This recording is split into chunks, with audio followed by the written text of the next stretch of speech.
الموت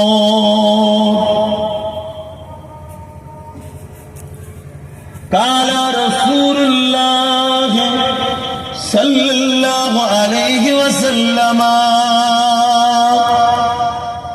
من أحب لله وأبغض لله وعاتى لله ومنع لله فقد استكمل الإيمان উপস্থিত হাজিরানে মজলিস, আমার আব্বা জানেরা, আমার নজওয়ান তরুণেরা, যুবকেরা, ছোট ছোট বাচ্চারা, উলামা হযরত, হাফিজে কোরআন, নামাজি, মুত্তাকি, পরহেজগার ইমাম সাহেবগণেরা, দূর দূরান্তে অবস্থিতা আমাদেরই সকলের আম্মা ও বোনেরা, এই নূরপুর গ্রামে আজ আমাদের আম্বিয়া সাহেবের আব্বাজানের দোয়ার মাগফিরাতের উদ্দেশ্য করে মাহফিল। দোয়া তো করতে আর বেশি সময় লাগে না, তার আগে কিছু দিনই আলোচনা, যাতে করে আমরা একত্রিত হয়ে দরুদ পড়ি, সুবহানাল্লাহ বলি, কালেমা পড়ি, সালাম দিই, সূরা ফাতিহা, ইখলাস শরীফ পড়ি, আল্লাহ ও রসুলের কিছু কথা আলোচনা করি। এর একটা নেকি এবং আল্লাহ ও রসুল এতে খুশি ও রাজি হন। জোরে বলুন সুবহানাল্লাহ। এটা সত্য কথা, এই জমিন আমাদের জন্য চিরস্থায়ী নয়। একটা সিস্টেম প্রক্রিয়াতে বাপের শরীর থেকে মায়ের রেহেমে, মায়ের রেহেম থেকে দুনিয়ায়, দুনিয়া থেকে আবার কবর, কবর থেকে ময়দানে মাশর, আসল ঠিকানা দুটোর মধ্যে একটা, নসিব ওলাদের জন্য জান্নাত, বদনসিব ওলাদের জন্য জাহান্নাম। নসিব ওলা কারা আর বদনসিব ওলা কারা, এই পরীক্ষার পার্থক্য করার জন্যই এই দুনিয়া। এই দুনিয়ায় মহান স্রষ্টা রব্বুল আলামিন আমাদেরকে আশরাফুল মখলুকাত করে পাঠিয়েছে। গাছপালা, তরুলতা, পশু পাখি, জীব জন্তু, যা কিছু আল্লাহ বানিয়েছে সবকিছু আমাদের জন্য বানিয়েছে। হাত্তাকে ফেরেশতাদের থেকেও আল্লাহ মানুষ জাতিকে দামি সম্মানিত করেছে। জোরে বলুন সুবহানাল্লাহ। এই নিয়ামতওয়ালা, দামিওয়ালা মানুষগুলো দুনিয়া জমিনে এসে আল্লাহ যদি ভুলে যায়, রসুল যদি ভুলে যায়, তাহলে তাদের সম্বন্ধে আল্লাহ কোরআন বলছে উলাইকা কাল আনআম, তারা হলো চতুষ্পদ জন্তুর ন্যায়। বল হুম আদাল, বরং চতুষ্পদ জন্তুর থেকেও নিকৃষ্ট। আল্লাহ আমাদেরকে পাঠালো শ্রেষ্ঠ করে। শ্রেষ্ঠত্ব বজায় রেখে যদি আমরা দুনিয়া থেকে বিদায় নিতে পারি, আমাদের জন্য চির শান্তির মেহমানখানা, শ্রেষ্ঠ জায়গা জান্নাত রয়েছে। জোরে বলুন সুবহানাল্লাহ। আল্লাহ যেন কবুল করে আমার ও আমাদের জন্য, বলুন আমিন। আজ যদি শ্রেষ্ঠ মানুষ হয়ে দুনিয়ায় নিকৃষ্ট হয়ে যায় কতটা, বলহুম আদল, চতুষ্পদ জন্তুর থেকেও খারাপ। তাহলে মানুষের মধ্যে এমন মানুষ আছে না? কোরআন যখন বলছে আছে। তারা কারা? হাত দিয়েছে আল্লাহ, চালায় আল্লাহর বিরুদ্ধে। চোখ দিয়েছে আল্লাহ, ব্যবহার করে আল্লাহর বিরুদ্ধে। কান দিয়েছে আল্লাহ, শ্রবণ করে আল্লাহর বিরুদ্ধে। জবান দিয়েছে আল্লাহ, কথা হয় আল্লাহর বিরুদ্ধে। পা দিয়েছে আল্লাহ, চলে আল্লাহর রাস্তার বিরুদ্ধে। জিন্দেগিটা দিয়েছে আল্লাহ, চলে আল্লাহর বিরুদ্ধে। এরাই হলো বালহুম আদাল, চতুষ্পদ জন্তুর ন্যায়। এবং বাল উলাইকা কাল আনআম, এরা চতুষ্পদ জন্তুর ন্যায় পরে আরেকটু আগিয়ে গিয়ে বলছে বালহুম আদাল, তার থেকেও নিকৃষ্ট। আমরা দাদা হুজুরের একটা ওয়াকিয়া শুনেছি, আমি দাদা হুজুরের কথা বলবো না, ভয় নেই, নূরপুরের মানুষ। একটা ঘটনা সূত্রে যখন এসেছে একটু বলছি।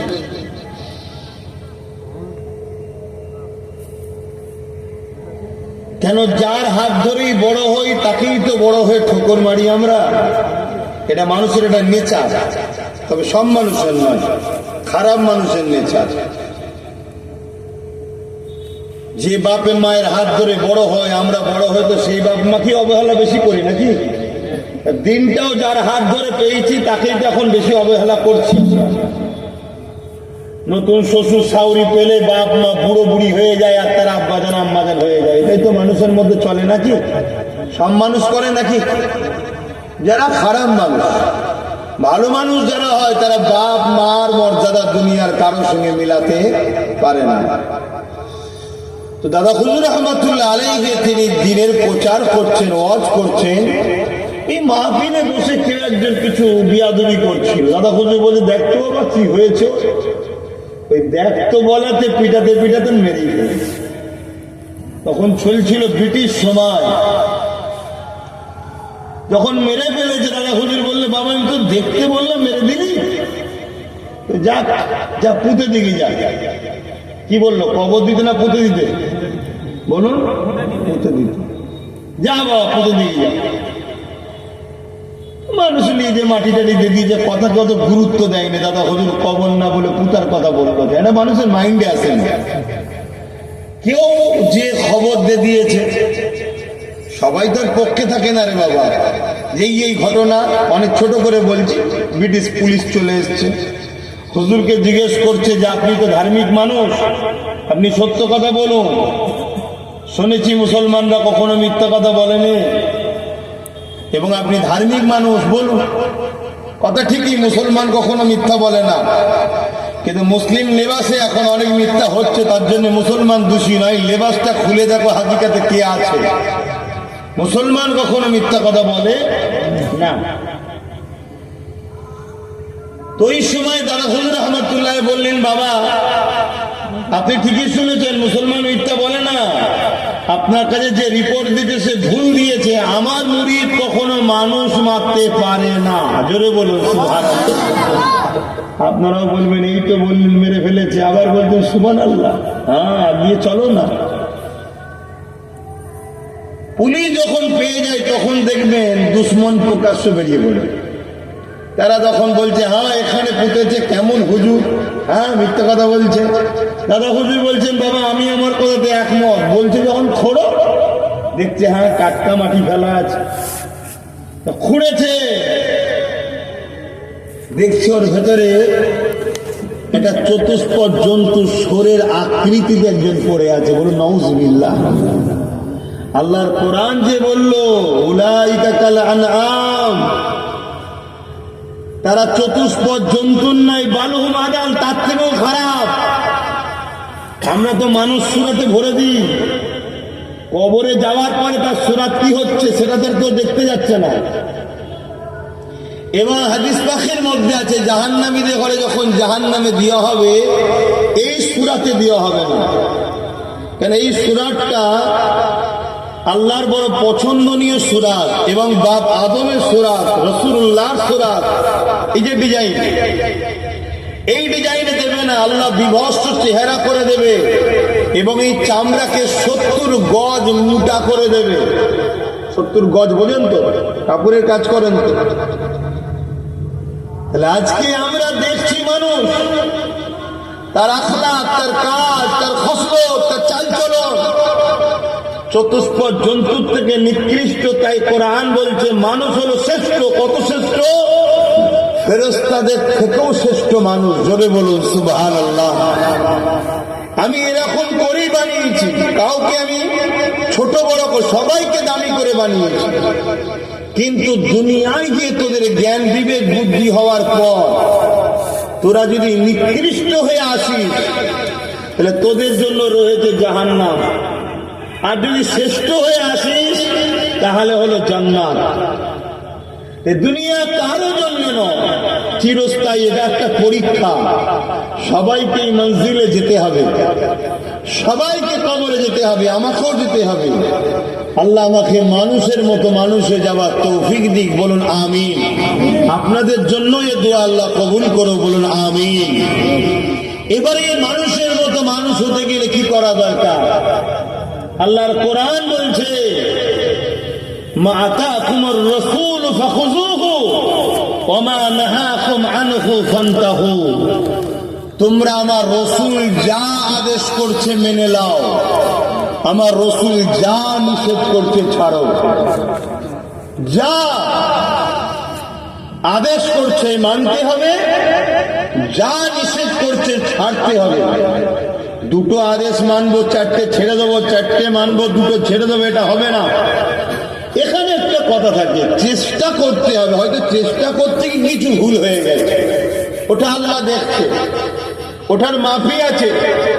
কিন্তু উম্মতে মুহাম্মাদি দাবি করে ইচ্ছা করে আমরা রাসূলের কথাকে অমান্য করব, নবীর আদেশকে অমান্য করব।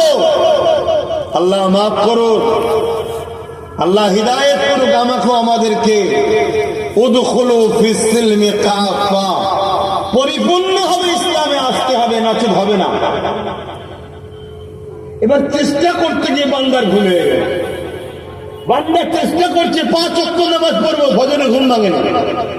বান্দা চেষ্টা করছে আমি রোজা রাখবো, বমি হয়ে গেছে, বা অন্য কোন এমন মুসিবতে পড়ে গেছে জান চলে যাওয়ার উপায় সহ্য করতে পারছে না। নাচার সেটা আলাদা বিষয়। বান্দা চেষ্টা করছে হারাম খাবো না, কিন্তু নাচারে পড়ে তার পাল্লাই পরে খেয়ে ফেলেছে, তওবাও করে নিয়েছে।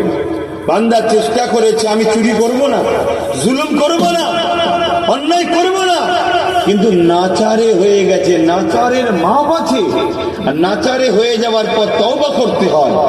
কিন্তু আজ উম্মতে মুহাম্মাদি ইচ্ছা করেই তো আমরা ইসলামের দুশমন হয়ে যাচ্ছি, ইচ্ছা করেই তো রাসূলুল্লাহর কথাকে অমান্য করছি, ইচ্ছা করেই তো রাসূলুল্লাহর নিষেধকে মান্যতা দিচ্ছি। মনে রাখবেন, এই কবরে আমাদের যেতে হবে। এই কবর প্রতিদিন ডাকছে, আসো, তৈরি হয়ে আসো। আমি কবর একা থাকার জায়গা, আমি কবর পোকামাকড়ের জায়গা, আমি কবর অন্ধকারের জায়গা, আমি কবরে আসার আগে তৈরি হয়ে আসো। আল্লাহ কোরআনেও জানিয়ে দিলে, প্রতিটা নফসের উচিত পরকালে বেশি বেশি করে বাবা, পরকালের প্রথম মঞ্জিল হলো কবর। প্রতিদিন ডাকছি, আমিও গাফিল, আমরাও গাফিল। আল্লাহ আমাকেও হিদায়াত করেন, আমাদেরকে হিদায়াত করেন, বলুন আমিন। তবু একটা বাহানা এই মুহূর্তে হলো, আমরা ভাবছি, তাই তো নাকি? কি এই মুহূর্তে হলো, একটু ভাবছেন তো? এইগুলোও তো বন্ধ হয়ে যাচ্ছে, জলসা এগুলো বন্ধ হয়ে যাচ্ছে। এখন জলসার নামে নাটক তৈরি হচ্ছে, জলসার নামে, গজলের নামে। আল্লাহ মাফ করুক, গান ইসলামে হারাম, কিন্তু গান ডাইরেক্ট হারাম। আর ইসলামকে নিয়ে গানের সঙ্গে জড়িয়ে দেওয়া, এটা কত ভয়ানক হারাম সেটা ভাবা দরকার। সেই চলছে তো। যাক, আল্লাহ আমাকে হিদায়াত করেন, আমাদেরকে হিদায়াত করেন। এই কবরে তো যেতে হবে। এখানে যে এতগুলো যুবক বসে আছেন, ছোট ছোট বাচ্চারা বসে আছেন, জানেন কে কবে যাবে? আপনার সঙ্গে কেউ যাবে ওই কবরে?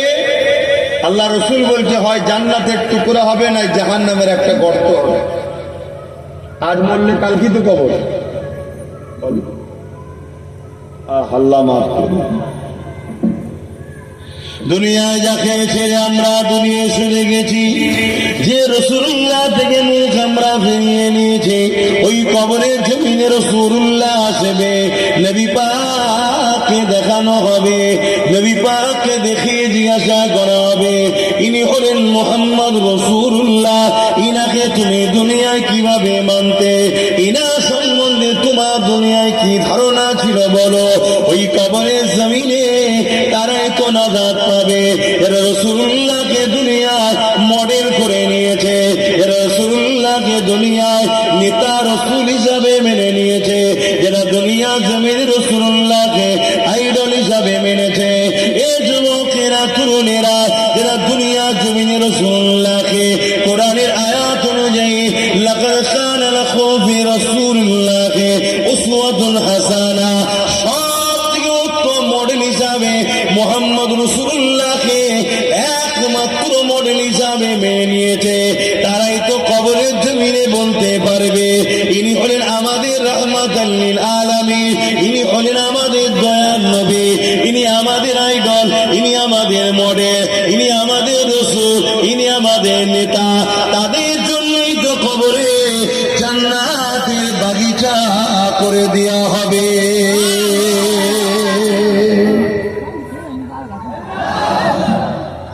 আল্লাহ। আর যারা দুনিয়াতে রাসূলুল্লাহকে শুধু মসজিদে মানে আর জলসাতে মানে, মাদ্রাসায় মানে, সংসারে নবী নেই, ব্যবসাতে নবী নেই, কারবারে নবী নেই, আত্মীয়তায় নবী নেই, বুঝতে পারছেন তো নাকি? নবী নেই বলতে নবীকে অনুসরণ করে না।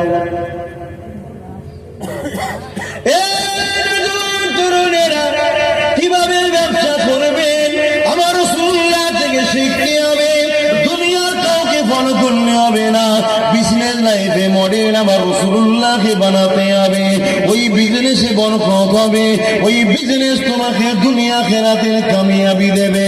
মনে রেখে দিও প্রকৃত কামিয়াবি দুনিয়াতে নয় গো, আকাশ ছোঁয়া বাড়ি হলে কামিয়াবি হওয়া যায় না গো, ফুটপাতে পড়ে থাকলে কামিয়াবি হয় না এমনও বলা যায় না গো। প্রকৃত কামিয়াবি তো ময়দানে মাশরে যদি ডানাতে আমলনামা পাওয়া যায়, কবরে আযাব থেকে নাজাতটা পাওয়া যায়, তবেই তারা তো প্রকৃত কামিয়াবি হবে। কারণ এই দুনিয়া জমিনটা কারো জন্য 30 বছর, কারো জন্য 40 বছর, কারো জন্য 50-60 বছর দেখতে দেখতে কেটে যাবে। এই যে রোজার মাসটা এলো, আসতে দেরি তো যেতে দেরি নয়, কিভাবে রোজার মাসটা চলে গেল বুঝে উঠতে পারলাম না। ঠিক বলছি তো নাকি? আবার দেখবেন কিছুদিনের মধ্যে রোজার মাস চলে এলো, হ্যাঁ 1 বছর পরে আসবে আমিও জানি, যেন মনে হবে কিছুদিনের মধ্যে এলো।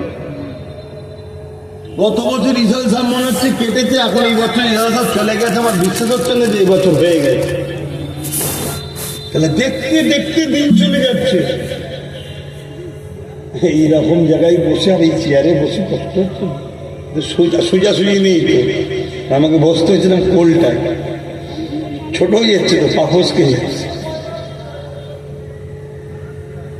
হ্যাঁ হ্যাঁ ঠিক আছে, থাক থাক, হ্যাঁ হয়ে গেছে। শোনে তাহলে দেখতে দেখতে লাইফ চলে যাচ্ছে।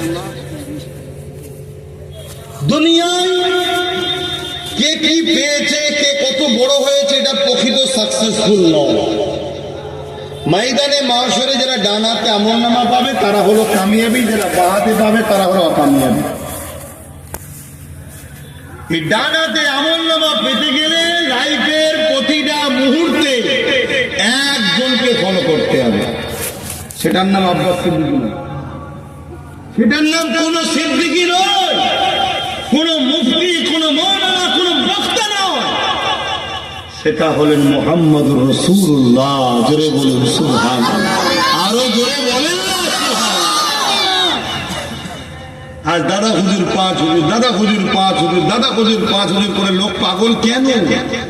দাদা হুজুর 5 হুজুর তিনাকেই চিনিয়েছে দুনিয়াকে, তাই দুনিয়ার মানুষের দিলে আল্লাহ দাদা হুজুর 5 হুজুরের সম্মান ঢুকিয়েছে। এটা দুনিয়ার মানুষ হাজারো চেষ্টা করলে আব্বাসের বিরুদ্ধে লোক হয়ে যেতে পারে, দাদা হুজুর 5 হুজুরের বিরুদ্ধে লোক হবে না। কথা শুনছেন তো নাকি? হ্যাঁ, আর আমিও যদি ওই ডিউটিটা পালন করতে পারি, দুনিয়া হাজারো চাইলেও যারা রাসূলুল্লাহকে মহব্বত করে তাদের দিলে নবীর গোলামের জায়গাটাও থাকে। তাহলে সবকিছু হুজুরের জন্য, এইটা হবে জিন্দেগির মাকসাদ।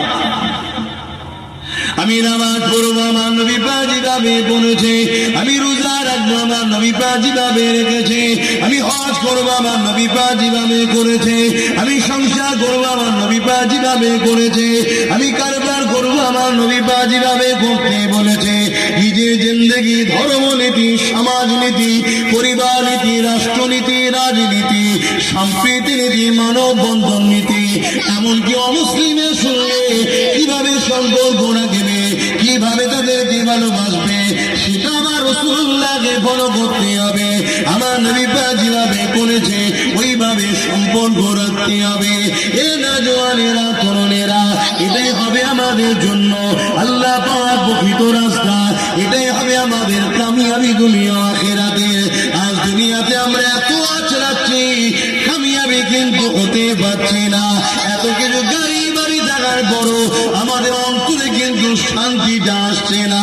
এর কারণ হলো একটা, এই অন্তর যেটার পিপাসায় রয়েছে ওই অন্তরের পিপাসাকে মিটাতে পারছে না।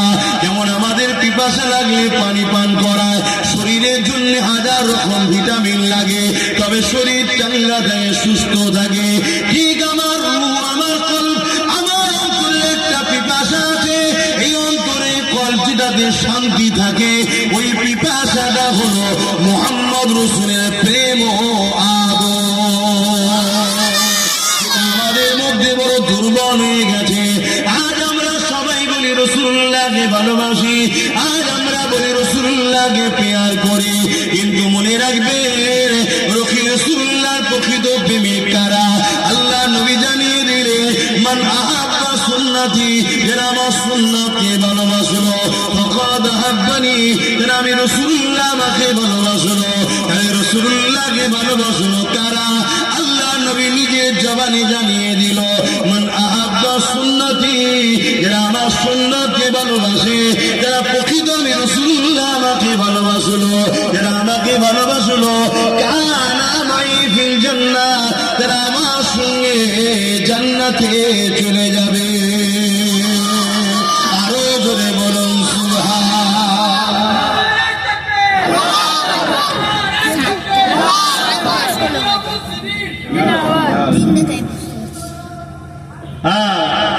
সৈয়দ আমাদের, সরদার আমাদের, মুর্শিদ আমাদের রসুল। সৈয়দ ও মুর্শিদি ইয়া নবী, ইয়া নবী। আমাদের সরদার কে? নবী। আমাদের মুর্শিদ কে? নবী। কথা বুঝে আসছে? হ্যাঁ, আমাদের মুর্শিদ দাদা হুজুরও, কিন্তু সব মুর্শিদের প্রথম মুর্শিদ হলো রসুলের পাক সাল্লাল্লাহু। জোরে বলুন সুবহানাল্লাহ। মুর্শিদ এটা আরবি কথা, যার বাংলা মানে হলো পথ প্রদর্শক, গাইডম্যান। আমাদের সমস্ত পথ প্রদর্শকের বড় পদ প্রদর্শক, গাইডম্যান হলেন মুহাম্মদ রাসূলুল্লাহ। জোরে বলুন সুবহানাল্লাহ। সৈয়দ মানে হলো সরদার, নেতা। অবশ্যই মুজাদ্দিদ জামানও আমাদের সরদার, কথা বুঝে? তাই সৈয়দনা আবু বকর সিদ্দিক ফুরফুরাবি, কিন্তু সমস্ত সৈয়দ কুলের সরদার নবী দু আলম মুহাম্মদুর রাসূলুল্লাহ। জোরে বলুন সুবহানাল্লাহ। যেমন ইমামে শাফি, ইমামে মালিক, ইমামে হাম্বল, ইনারাও ইমামে আজম, জানেন তো নাকি? ইনারাও ইমামে আজম, কিন্তু আবু হানিফা হলেন এই তিন ইমামের কাছে ইমামে আজম। জোরে বলুন সুবহানাল্লাহ। আমাদের কাছে ইনারাও ইমামে আজম, আর এই তিনজনের কাছে ইমামে আজম হলেন ইমামে আবু হানিফা। কথা বুঝে আসছে? মুসা নবী, ইব্রাহিম নবী, দাউদ নবী, সুলাইমান নবী, সব নবী নবী, কিন্তু সব নবীর কাছে আবার নবীদের সর্দার নবী মুহাম্মদ রাসূল নবী। জোরে বলুন সুবহানাল্লাহ। তো যাই হোক, আমার রাসূল পাক সাল্লাল্লাহু আলাইহি সাল্লামকে জীবনের প্রতিটা কাজে ফলো করে যেভাবে করেছেন, করতে বলেছেন, ওইভাবে করতে হবে, তবে কামিয়াবি। দুনিয়া কোথায় যাচ্ছে, দুনিয়া কি করছে, দুনিয়ায় কে কি বলছে, ওটা মানা উম্মতে মুহাম্মাদির কাজ নয়, ওটা দেখা আমাদের কাজ নয়। আরে এ দুনিয়া তো চাইবে তোমাকে আল্লাহ রাসূল থেকে সরাতে, এ দুনিয়া তো চাইবে তোমাকে শয়তান ইবলিসের দিকে নিয়ে যেতে, এ দুনিয়া তো চাইবে তোমাকে ফেরাউন, নমরুদ, সাদ্দাত বাহিনীর দিকে নিয়ে যেতে, এ দুনিয়া তো চাইবে তোমাকে জাহান্নামের খরিদ্দার বানাতে। কিন্তু তোমার আমার তো বিবেক আছে, বুদ্ধি আছে। তোমাকে আমাকে দুনিয়ার হাজারো মানুষ রয়েছে, তার কালচার, তার চলন, তার বিশ্বাস, তার আস্থা, তার কাছে আমার বিরোধী করার কোনো প্রয়োজন নাই। কিন্তু আমি তাকে ফলো করব কেন? আমি তো আমি তো ইমানদারদের দলভুক্ত, আমি তো বিশ্বাসী। আমানতু বিল্লাহ ওয়া মালাইকাতিহি ওয়া কুতুবিহি ওয়া রাসূলিহি ওয়াল ইয়াউমিল আখির ওয়াল কদরি খাইরিহি ওয়া শাররিহি মিনাল্লাহি তাআলা ওয়াল বা'স বা'দাল মাউত। আমি তো বিশ্বাসী আল্লাহ, আখিরাতের, কিতাবের, ফেরেশতার, মওতের, ভালো মন্দ। আমি তো বিশ্বাসী উঠানো হবে, এই কবরবাসীগুলোকে সব উঠানো হবে। আমিও কবরে যাব, আমাকেও উঠানো হবে, আপনাকেও উঠানো হবে। আমরা বিশ্বাসী। এই দুনিয়ায় হাজারো লোক আছে যারা বিশ্বাস করে না এগুলো, তাদের মতো আমাদের চললে হয়। কিন্তু আজ আমার কওমকে ছলে বলে কলে কৌশলে, ধর্মের নামে, কর্মের নামে, রাজনীতির নামে, বন্ধুত্বের নামে, সমাজনীতির নামে, সম্প্রীতির নামে, সেকুলারের নামে আমার কওমকে দুনিয়া জুড়ে জালিম অত্যাচারীরা কাফের বেঈমান বানাচ্ছে। বলুন করছে না? এই জায়গায় আমি বলবো না, আমার ঘরে বলো। আমি বুঝাতে এসেছি মুহাম্মদ রাসূলকে ফলো করো। আমি এটা বুঝাতে এসেছি। তোমার লিডার আমার নবী, তোমার নেতা আমার নবী, তোমার পথপ্রদর্শক আমার নবী। যে আলেম উলামা, মুফতি, মাওলানা, পীর, পীরজাদা, বক্তা তোমাকে নবী দেখাবে, নবীর সঙ্গে জুড়বে, তুমি তার পিছনে থাকো কেন? সে রাসূলুল্লাহর ওয়ারিস, আল উলামা ওয়ারাসাতুল আম্বিয়া। আর যে তোমাকে নবী চিনাচ্ছে না, নবী দেখাচ্ছে না, শুধু বলছে সমাজের সাথে তাল মিলাতে গেলে সব করতে হবে, তাহলে জানতে হবে দুর্বল কিছু আছে, দুর্বল কিছু আছে। আমি যেখানেই থাকি, কবরে যদি নবী ছাড়া পার না হওয়া যায়, তাহলে হিন্দুস্তানে নবী ছাড়া নাজাত পাবেন কি করে?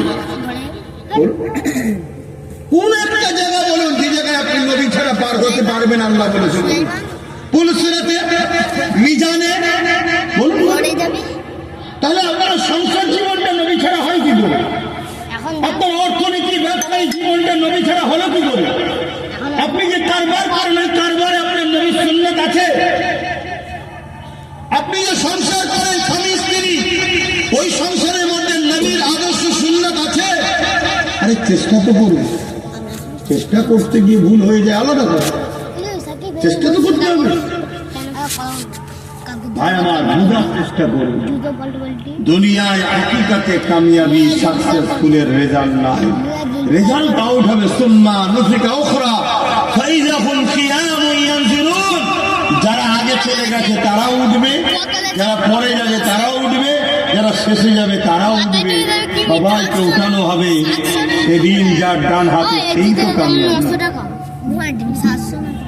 আমার নজওয়ান তরুণেরা, এ নবী পাকের প্রেমিকেরা, এই বারবার কি কথা বলছি, আজ একটাই কথা বলে যাচ্ছি। এ দুনিয়া তোমাকে চলে বলে বলে কৌশলে তাদের পাতা ফাঁদের দিকে নিয়ে যেতে লাগছে। কেননা দুনিয়া জানে যতক্ষণ পর্যন্ত না তুমি আমি মুহাম্মদ রাসূলুল্লাহ থেকে দূরে সরে যাব, ততক্ষণ পর্যন্ত দুনিয়া তোমাকে আমাকে মেটাতে পারবে না। আজ প্যালেস্তাইন মিটতে চলেছে, আজ সুদান মিটতে চলেছে, দুনিয়া জুড়ে মুসলমানদের উপরে জুলুম হতে লেগেছে। আজ খানাখা ইরানের উপরে হামলা হয়ে গিয়ে স্টিম ফাইলকে চাপার জন্য চলতে লেগেছে। চারিদিকে যেখানেই দেখো তোমার আমার মাকে রেপ করা হচ্ছে, তোমার আমার বোনের ইজ্জতকে লুটা হচ্ছে, তোমার আমার ভাইয়ের খুনে জমিনগুলো লাল হচ্ছে, তোমার আমার মসজিদ গুলোকে বুলডোজার দিয়ে মারা হচ্ছে, তোমার আমার মাদ্রাসাকে মিটিয়ে দেওয়া হচ্ছে। চারিদিকে যারা কয়েক কোটি মানুষকে মারলো, সেই আমেরিকান নেতাকে জঙ্গি বলা হয় না, অথচ যে মাদ্রাসা থেকে দেশপ্রেমের শিক্ষা দেওয়া হয়, সেই মাদ্রাসার ছোট ছোট বাচ্চাগুলোকে আতঙ্কবাদী বলা হচ্ছে, জঙ্গিবাদ বলা হচ্ছে, সমাজ বিরোধী বলা হচ্ছে। এ যুবকেরা, তরুণীরা, বাবেরা, আর দুনিয়ায় কখনো কোনো বিপদে পড়ে গেলে দুনিয়ার সব দরজা যখন বন্ধ হয়ে যায়, মসজিদের দরজা মুসলমানরা খুলে দেয়, মাদ্রাসার দরজা মুসলমানরা খুলে দেয়। কাদের খোলে? যারা কন্টিনিউ মসজিদ মাদ্রাসা নিয়ে মিথ্যাচার করেছে। এই ভারতের জমিনে খেয়াল করে দেখো, সবাই দরজা যখন বন্ধ করে দিয়েছে, মুসলমানেরাই মসজিদ খুলে দিয়েছে, মুসলমানেরাই মাদ্রাসা খুলে দিয়েছে। হতে পারো তুমি অমুসলিম, কিন্তু তুমি মানুষ। আসো, তোমাকে বাঁচাতে হবে। আমার ইসলাম বলেছে নামাজ যেমন ফরজ, আল্লাহর সৃষ্টিকে বাঁচানো নামাজের থেকে অনেক বড়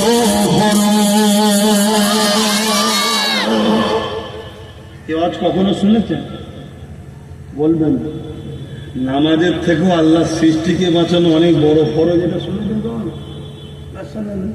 কেন আমাদেরকে তো একটা লাইনে কণ্ঠাসা করে দিয়েছে, তোরা ইটালি থাক, বাকি দিকে মাথা গলা শুনে। কেন আমরা মাথা গলালেই রেপ বন্ধ হবে, আমরা মাথা গলালেই দুর্নীতি বন্ধ হবে, আমরা মাথা গলালেই চুরি বন্ধ হবে, আমরা মাথা গলালেই সমাজে অন্যায় অত্যাচার সন্ত্রাস সব বন্ধ হবে। এই কথা যখন আবার বলবো, তখন একজন লোক বলবে কেন যত দাঙ্গা ফাসাদ খুন খারাপি মারপিট চুরি ধর্ষণ জেনা সব তো মুসলমান এলাকায় হয় রে বাবা, তুই আবার বলছিস আমরা গলালি হবে? কথা তোমারও সত্য, আমার কথাও সত্য। ব্যাপারটা ঠিক কেমন জানেন? মুসলিম এলাকায় চোর ডাকাত বদমাশি যত যা হয়েছে, এটা করানো হয়েছে কেন? আমরা মাথা গলাইনি, আমরা জিভ দিয়ে পা চাঁটতে গেছি তাই। আমরা মাথা গলাইনি, আমরা চাটতে গেছি বলে এই দুর্দশা হয়ে। মাথা গলানো মানে কি? মালিকানা। আমরাই নেতৃত্ব দেবো, আমরা কন্ট্রোল করব। আর এখন যারা করি বলুন, আমরা চাটি, আর যখন চাটতে যাই তখন কি বলে, এই এইটা কত, এটা দেবো, এটা কত, ওটা দেবো। হ্যাঁ ব্যাস, পরের দালালি করছি, আর তাদের প্ল্যান মাফিক আমাদেরকে তারা খুনি বানাচ্ছে, চোর বানাচ্ছে, ডাকাত বানাচ্ছে, সমাজ বিরোধী বানাচ্ছে। আর মিডিয়া হেডলাইন হচ্ছে মুসলিম এলাকা বলে যত ফেতনা, মুসলিম এলাকা বলে যত দুর্নীতি, মুসলিম এলাকায় যত চুরি ডাকাতি, মুসলমানরাই সমাজের কলঙ্ক। আরে যার জন্য এই দাগের বুঝালি নেই, সে সাদা জামা পরে কিন্তু ভিআইপি গাড়িতে চলে যাচ্ছে, আর দাগ পড়লো আমার গায়ে। এটা হচ্ছে না, হয়নি বলুন? তোমার আমার গায়ের দাগ মনে নিতাম, তোমার আমার গায়ের দাগ আস্তে আস্তে ইসলামের নামে বদনাম হচ্ছে না, হয়নি? তোমার আমার গায়ের দাগ আস্তে আস্তে রাসূলুল্লাহর গায়ে লাগাবার প্ল্যান চলছে না, চলে না? তাহলে বলো, আল্লাহ তোমাকে আমাকে ছেড়ে দেবে?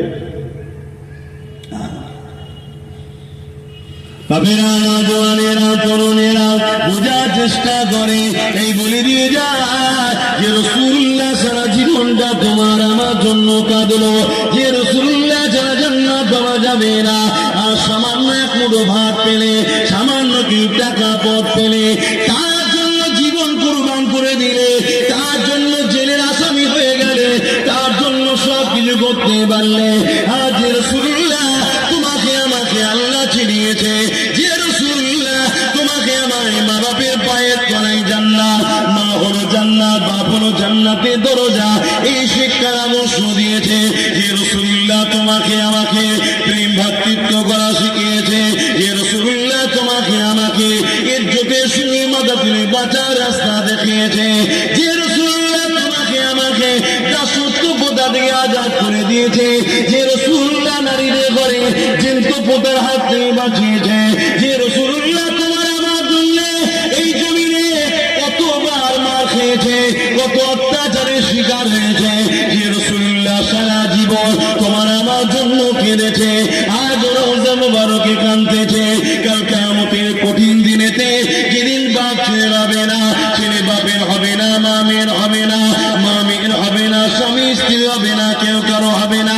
যেদিন মাথায় এক বেশ ছিল, একা দুপুরে আল্লাহ সূর্যনে বিয়ে দেবে, সূর্যের তাপেতে মাথা খিনুগুলো গলে গলে ঝরে পড়বে, জমিনটা লোহা পুড়ে যেমন লাল হয়ে যায়, ওই রকম লাল হয়ে যাবে। এই কঠিন দিনেতে কেউ কারো হবে না গো। যে কঠিন দিন ময়দানে মাশরে রাসূলুল্লাহ তোমার আমার শাফাআত করে জান্নাতে নিয়ে যাবে। আজকে বলো তো দেখি, সেই নবীর মাদ্রাসাকে ভাঙার পরিকল্পনা হচ্ছে, সেই নবীর মাদ্রাসাতে জঙ্গি তৈরি হয় বলছে, সেই নবীর মাদ্রাসাকে আঘাত দেওয়া হয় বলছে, সেই নবীর খরদিন আল্লাহ পাকের মসজিদকে মিটিয়ে দেবার প্ল্যান চলছে, এই কবরস্থানগুলোকে ধ্বংস করার প্ল্যান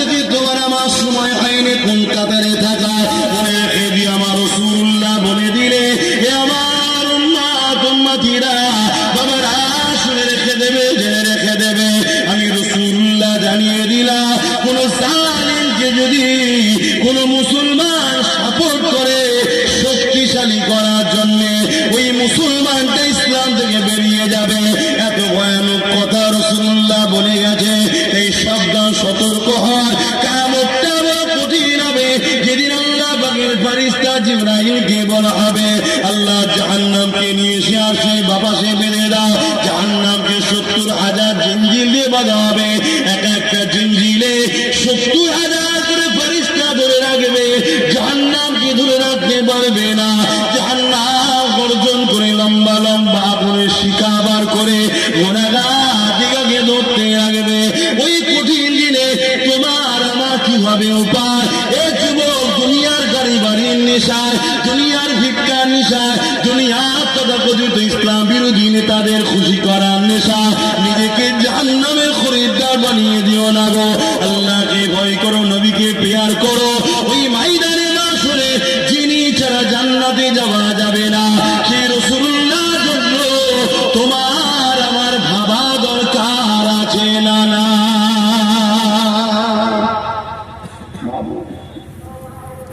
শুধু পেটলে ভাবলে হবে না, এটাও তো পরীক্ষা আল্লাহ। কাউকে গরিব করে, কাউকে ধনী করে, কাউকে বিমার দিয়ে, কাউকে সুস্থ দিয়ে, কাউকে সন্তান দিয়ে, কাউকে সন্তান কেড়ে নিয়ে, এটাও তো আল্লাহর পরীক্ষা। কখনো ভয় দেখিয়ে, কখনো ভীতির মধ্যে ফেলে, যে বান্দা সব জায়গায় আমাকে স্মরণ, আমার খুশির কথা ভাবে কিনা, আমার হাবিবকে ফলো করে কিনা, এটাও তো পরীক্ষা আল্লাহ। দেখো আমার যতদিন অজ করবো জবান আল্লাহ যতদিন চালাবে, আল্লাহকে তো বলেছেন হক কথা বলতে পারি, যেদিন হক কথা বলতে পারবো না জলসা না করতে হবে, কি হবে? যদি হক কথা বলতে না পারি ও জলসা করে কিছু লাভ নেই, বরং তো আল্লাহকে জবাব দিতে হবে। আর আসবো না, বলবো না, আলাদা বিষয়। তাই আমি আপনাদেরকে বুঝাচ্ছি, আগেও বুঝিয়েছি, আজও বুঝাচ্ছি, অসুবিধা হচ্ছে বুঝু, নেশা কেটে যাবে, নেশা কেটে যাবে। আবার বললাম সূরাতে সকলে মানুষ দেখে, জানাজাও হবে, কবরে দিয়াও হবে, কবরের ভেতরে কি হচ্ছে সেটা তো দেখার বিষয়।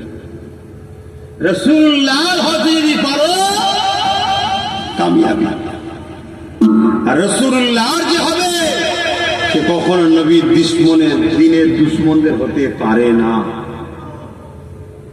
প্রকাশ্য তো দুশ্মনকে চিনা যায়, বন্ধু সেজে দুশ্মনকে চিনবেন কি করে? পন্থা কি? বন্ধু সেজে দুশ্মনকে চিনার একটা ছোট্ট নমুনা বলে যাচ্ছে, দেখুন তো ওটা আমাদের মধ্যে নাই তো। বন্ধু সেজে দুশ্মন তো সে যে প্রকাশ্য দুশ্মনের টেবিলে বসে একসাথে চা খায়। কিছু বুঝতে পারলেন?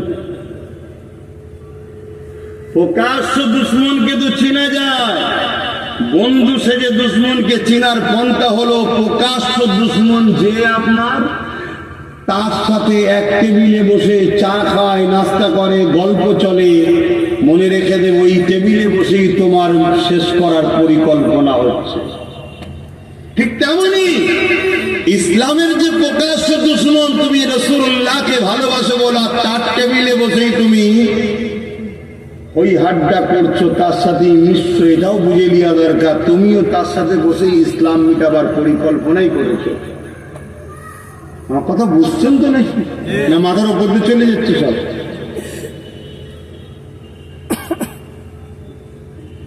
মাথার উপর দিয়ে যাচ্ছে না তো? দেখেন দরুদ শরীফ আল্লাহুম্মা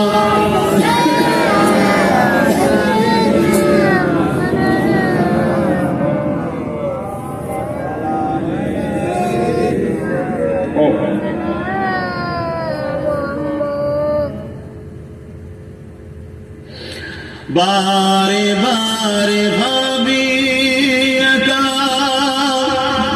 বসে নিরালাই রে,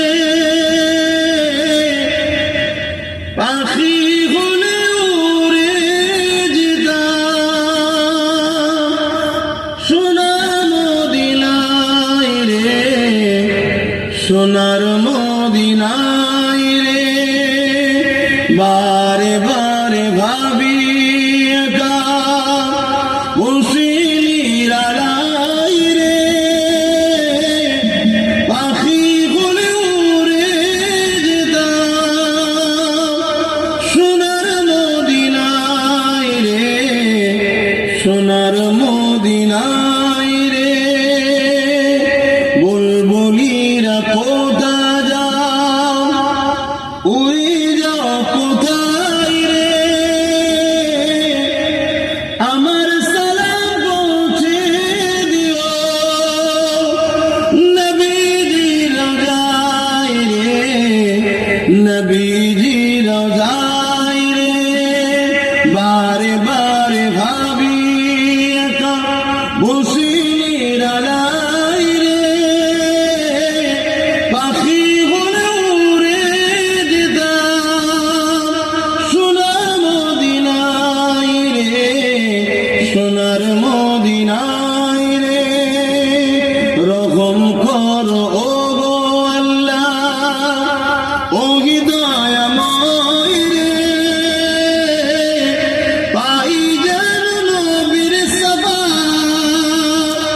নবী মুস্তাফায় রে নবী মুস্তাফায় রে আল্লাহুম্মা সাল্লি আলা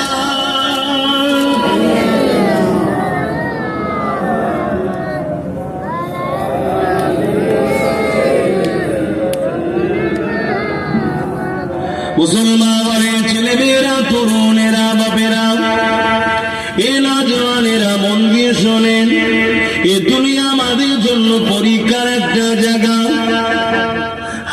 দুনিয়াদারি করতে গিয়ে সর্বসময় হয়তো আপনি সঠিকভাবে জীবন যাপন করে উঠতে পারেননি তবে চেষ্টা আপনার থাকা দরকার কেননা আল্লাহ অন্তরের খবর জানে বান্দা চেষ্টা করেছে কিন্তু পেরে উঠতে পারেনি 100% যদি নাও হয় চেষ্টা করার পরে যদি 80% হয় যদি 80% নাও হয় চেষ্টা করার পরে যদি 60% হয় যদি 60% নাও হয় চেষ্টা করার পরে যদি 20% হয় কিন্তু আল্লাহ বান্দা চেষ্টা যখন করেছে তিনি রহমান তিনি গফুর দয়াময় ইচ্ছা করলে আপনাকে ক্ষমা করে দিতে পারে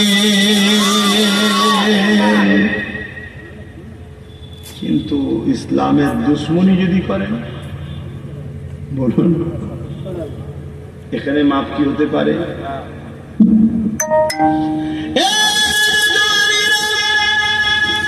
যে দিনের জন্য আল্লাহ নবীর প্রাণ প্রিয় সাহাবারা শহীদ হয়ে গেল যে দিনের জন্য ইমামে হোসেন পাক হুজুর শহীদ হয়ে গেলেন এজিদের বিরুদ্ধে কেন বিরোধী করেছিলেন ইমামে হোসেন পাক কি গদি নিবার জন্য বিরোধী করেছিল নাকি নাউজুবিল্লাহ না আল্লাহ যাকে জান্নাতি যুবকদের সর্দার করেছে যার নানা জানকে আল্লাহ দোনো জাহানের বাদশাহী দিয়েছে দোনো জাহানের সুলতান বানিয়ে দিয়েছে যার নানা জানকে আল্লাহ কুল কায়নাতের মালিকানা আল্লাহ দিয়ে দিয়েছে সেই রাসূলুল্লাহ ইমামে হোসেনের রাজত্বের প্রয়োজন ছিল না গো ইমামে হোসেনের বিরোধী করেছিল তাহলে কেন ইমামে হোসেন ছিল জালিম ইমামে হোসেন ছিল অত্যাচারী ইমামে হোসেন ছিল খুনি ইমামে হোসেন ছিল সারাবি ইমামে হোসেন ছিল লুটেরা ইমামে হোসেন ছিল প্রজাদের উপরে অত্যাচার করা ইমামে হোসেন ছিল নারী দেহ শোষণকারী এইরকম নানা রকম বুড়াই খসলতের পাশাপাশি ইমামে হোসেন নাউযুবিল্লাহ এজিদ ছিল এগুলো ছিল এজিদের খসলত এজিদ ছিল সারাবি এজিদ ছিল জালিম এজিদ ছিল বদমাইশ এজিদের খসলত এগুলো ছিল ইমামে হোসেন পাক তিনি আমল করে জমিনের উপরে এজিদের খসলতের জন্য ইমামে হোসেন পাক এজিদের নাফরমানির জন্য এই অন্যায় অত্যাচারের জন্য ইমামে হোসেন পাক এজিদের হাতে হাত দেয় না কেননা নানা জাহানের দিন বিরোধী কাজ হলো শরাব পান করা নানা জানের দিন বিরোধী কাজ হলো গরিব এতিমদেরকে লুটা নানা জানের দিন বিরোধী কাজ হলো সমাজের এতিম অসহায়দের উপরে অত্যাচার করা, প্রজাদের উপরে অত্যাচার করা। এক কথাই এজিদ আমার রাসূলুল্লাহ শরীয়তের অনেক মসলাকে সে বিকৃত করতে চেয়েছিল, যেমন কন্টাক্ট করে নেকায়ে মোতাহ করা। বোঝেন নেকায়ে মোতাহ? আমি আপনাকে 2 মাসের জন্য বিয়ে করব, আমি আপনাকে 1 বছরের জন্য বিয়ে করব, এই বিবাহটা রাসূলুল্লাহ হারাম করে দিয়েছে। এজিদ এসে ওগুলো সব চালু করেছিল। শুনছেন আমার কথা? এই জন্য তো ইমামে হোসেন পাক হাত মিলাইনি, ইমামে হোসেন তার হাতটা মিলাইনি কেন? এই জন্য তো খুব ভালো করে বুঝবেন, সেদিন হাত মিলানোটা ছিল হচ্ছে সিস্টেম সাপোর্ট করা। সেদিন নেতারা হতোই বায়াত নিয়ে, এখনকার সিস্টেম হয়েছে সুইচ টিপে। তখন সিস্টেম ছিল কি? বায়াত লিয়া, হাত দেওয়া, যে আমি আপনাকে অ্যাকসেপ্ট করলাম। কথা মাথায় ঢুকছে তো? এখন মেশিন এসে গেছে, তার আগে ছিল কাগজ লিখে বাক্সের মধ্যে দেওয়া। সিস্টেমটা চেঞ্জ হয়েছে, কিন্তু সেই ধারাবাহিকতা চলেছে নেতৃত্ব দেওয়ার। তাই ইমামে হোসাইন পাক তিনি লুবি নয়, তিনি সারাবি নয়, তিনি জালিম নয়। জালিম ছিল ইয়াজিদ। আর আজকে যদি আমরা জালিম হই আর হোসাইনি দাবি করি, এটা কি দুঃখজনক নয়? আমি চরিত্রহীন হয়ে হোসাইনি দাবি করি, তাহলে খসলত তো মিলছে এজিদের সাথে, আর দাবি করছি হোসাইনের দিকে। কথা বুঝতে পারছেন? এটাকেই বলা হয় কি? মুনাফিক। আর মুনাফিকের ঠিকানা কোথায়? শুধু জাহান্নাম না, জাহান্নামের সব থেকে কঠিন আযাব। জাহান্নামের মধ্যে কোয়ালিটি আছে না? নাই, 8টা স্তর আছে জাহান্নামের। এই যে 8টা জাহান্নাম বলা হয় 8টা স্তর। সব থেকে কঠিন নিকৃষ্ট আযাবে যাবে মুনাফিক, যারা মুখে বলে হোসাইনি আর কাজে কামে খসলতে এজিদি। কথা কিছু বুঝছেন?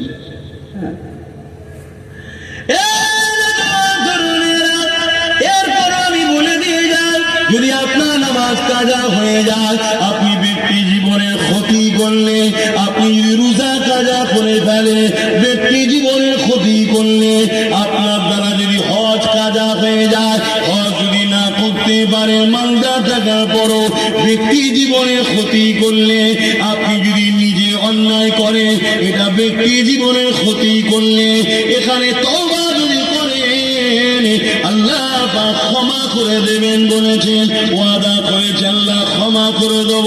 কিন্তু আপনি খোদার ঘরে যদি দুশ্মন হয়, মাদ্রাসা যদি দুশ্মন হয়, দিনের যদি দুশ্মন হয়, দুশ্মনদের দলভুক্ত হয়, মনে রাখবেন কিয়ামতের দিনে তাদের সঙ্গে হাসর নাসর হবে, তাদের কাতারি জাহান্নামে যেতে হবে। তাই মনে রাখবেন নিজের ক্ষতির মাপ আছে, ইসলামের ক্ষতির মাপ না।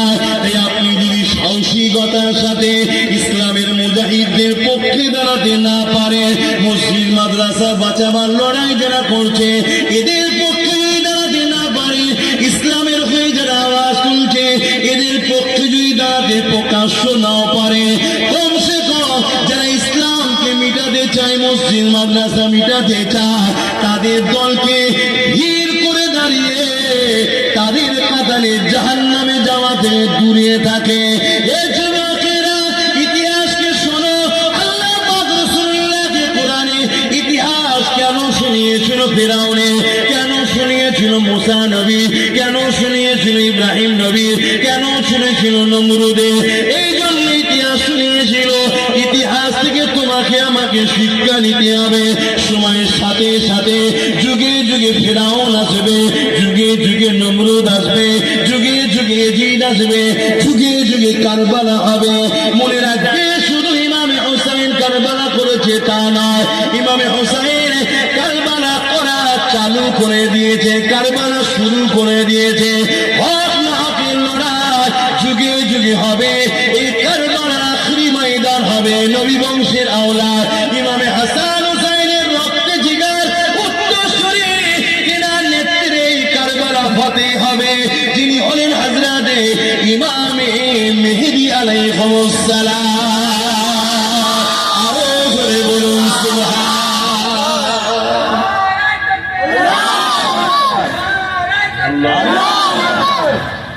যদি মনে করেন শুধু হুসাইন পাক কারবালা করেছে, না না, ওই শুরু হয়েছে ওই দিন থেকে। কারবালা চলতেইছে, কারবালা চলতেইছে, কারবালা চলতেইছে। এই কারবালা শেষ হবে কবে? বক্স মাইকগুলো বন্ধ করে। এই কারবালা শেষ হবে কবে? ইমাম মেহেদী আলাইহিসসালামের নেতৃত্বে। মনে থাকবে তো? তাহলে আজও এজিদ আছে না নাই? তাহলে আমরা হোসাইনের দলে না এজিদের দলে? এজিদের দলের কাজ করবো আর দাবি করবো হোসাইনি দলে? আমার হোসাইন পাক ইনসাফ পরায়ণ ছিলেন, ন্যায় পরায়ণ ছিলেন, গরিব দরদি ছিলেন, মানবতা প্রেমিক ছিলেন, অসহায়কে আশ্রয় দিতেন। আমার হোসাইন পাক তিনি খোদার্থকে খানা দিতেন। এই যে আমি প্রথমে বললাম না, মান আহাব্বা সুন্নাতি, যারা আমার সুন্নাতকে ভালোবাসে, ফাকাদ আহাব্বানি, তারা আমাকে ভালোবাসলো। যারা আমাকে ভালোবাসলো, কানা মাই ফিল জান্নাত, তারা আমার সঙ্গে জান্নাতে যাবে। জোরে বলুন সুবহানাল্লাহ। এ কথাটা কার? আমার রাসূলুল্লাহর। বলুন কার? নবীর সুন্নাতটা কি বলুন? নবীর সুন্নাত কি বলবেন তো?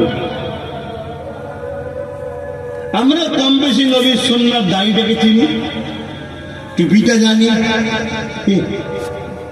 বলুন আর কি জানেন? দস্তখান বিছিয়ে খাওয়া, মাথায় কাকি করা, বলবেন তো? সালাম দেওয়া সুন্নাত, জবাব দেওয়া ওয়াজিব। সালাম দেওয়া আর কিছু সুন্নাত জানেন কিন্তু বলবেন তো হ্যাঁ কি না? আমার কথায় অসুবিধা হচ্ছে আপনাদের? এই আমাদের আওয়াজ মসজিদ যাবে না তো? যাবে হচ্ছে হ্যাঁ, মহল্লার হক আদায় করবো, এখানে আজান দিলে মাইক বক্সটাও বন্ধ হয়ে যাবে। বলবেন তো আপনারা বক্সের আওয়াজ পেয়েছেন তো? আমার নবীর সুন্নাত কি? আরে দস্তখান বিছিয়ে খাওয়া সুন্নাত, ভালো কথা। দাড়ি রাখাও সুন্নাত, ভালো জিনিস। টুপি পরাও সুন্নাত, ভালো জিনিস। কিন্তু এর থেকে বড় বড় সুন্নাত কি? তাহাজ্জুদ করে ঘুমানো অনেক সহজ কাজ রে বাবা। এতিম বিধবার হয়ে লড়াই করে জালিমের বিরুদ্ধে তাদের অধিকার দেওয়া, এটা রাসূলুল্লাহর অনেক বড় সুন্নাত। এর বেলায় ফাঁকা কেন? এর বেলায় ফাঁকা কেন? মনে রাখবেন, আমার হোসাইন পাকেরও নামাজ ছিল, আমার হোসাইন পাকেরও দাড়ি টুপি ছিল, পাগড়ি ছিল, আমার হোসাইন পাক রোজা রেখেছে, আমার হোসাইন পাক হজ করেছে, আমার হোসাইন পাক নামাজ পড়েছে, এখানে কোনো ভুল না। কিন্তু আমার হোসাইন পাক এজিদের বিরোধী করেছিল, কারণ এজিদ ছিল অত্যাচারী, জালিম, খুনি, বদমাইশ, তাই তার বিরোধী করেছে। তাই যত জালিম, অত্যাচারী, খুনি আমাদের সামনে আসবে, তার বিরুদ্ধে আমাদেরকে সংগ্রাম করতে হবে। হ্যাঁ, যদি কোনো মুসলমান সেই জালিমদের দলভুক্ত হয়ে যায়, তাকে তুমি বুঝাও, তাকে তওবা দাওয়াত দাও, ইস্তেকবাল করো। যদি সে জালিমদের দল থেকে ফিরে এসে তওবা করে জালিমদের বিরুদ্ধে লড়তে চায়, তাকে তোমাকে ইস্তেকবাল করা দরকার আছে না? না, কথা বলবেন তো? হ্যাঁ না? আমি আওয়াজ শুনতে পাচ্ছি না। ইস্তেকবাল করা দরকার আছে না? না। এবারে সে যদি আসার পর আবার সেই জুলুমের দিকে যায়, অবশ্যই তার বিরুদ্ধে তখন তোমাকে ব্যবস্থা নিতে হবে। কেন? সে তাহলে প্রকৃত তওবা পরিবর্তন সে হয়নি, তাকে আবার বুঝাতে হবে। যদি না বুঝে, তাহলে তাকে জালিমদের দলভুক্ত বলে তার বিরুদ্ধেও তখন তোমাকে কথা বলতে হবে, লড়াই করতে হবে। যেমন কারবালার মাঠে আমার ইমামে হোসাইন পাক যখন পৌঁছালেন, একদিকে এজিদ বাহিনী প্রায় 25,000 সৈন্য। একটু কথা এসছে, এটা বলে দিই নাকি? বা এগুলো ঘটেছে কেন? আমাদের জীবনে এরকম অ্যাক্সিডেন্ট ঘটলে কি করা দরকার, এজন্যই ঘটেছে। তাহলে ইমামে হোসাইন পাকের বিরুদ্ধে 25,000 সৈন্য এসছে। ইমামে হোসাইন পাক তাদের সামনে দাঁড়িয়ে গিয়ে বক্তব্য দিলেন, খুতবা দিলেন। কেউ কি আছো? এজিদকে ছেড়ে দিয়ে আমার দলে আসবে? আমি হোসাইন বলছি।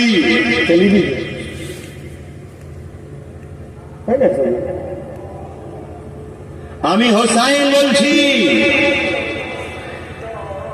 এজিদের দিক ওই দিক হলো জাহান্নাম, আর আমি হোসাইন এদিক হলো জান্নাত। জোরে বলুন সুবহানাল্লাহ।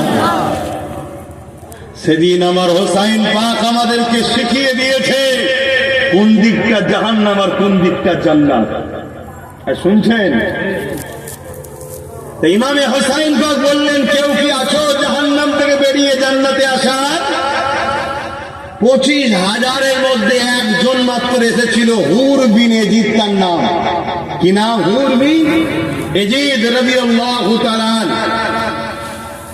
তিনি বেরিয়ে আসলেন, এসে হোসেন পাকের কদমে পড়লেন, হুজুর আমায় ক্ষমা করেন, আমি আপনার রাস্তাকে রুকেছিলাম।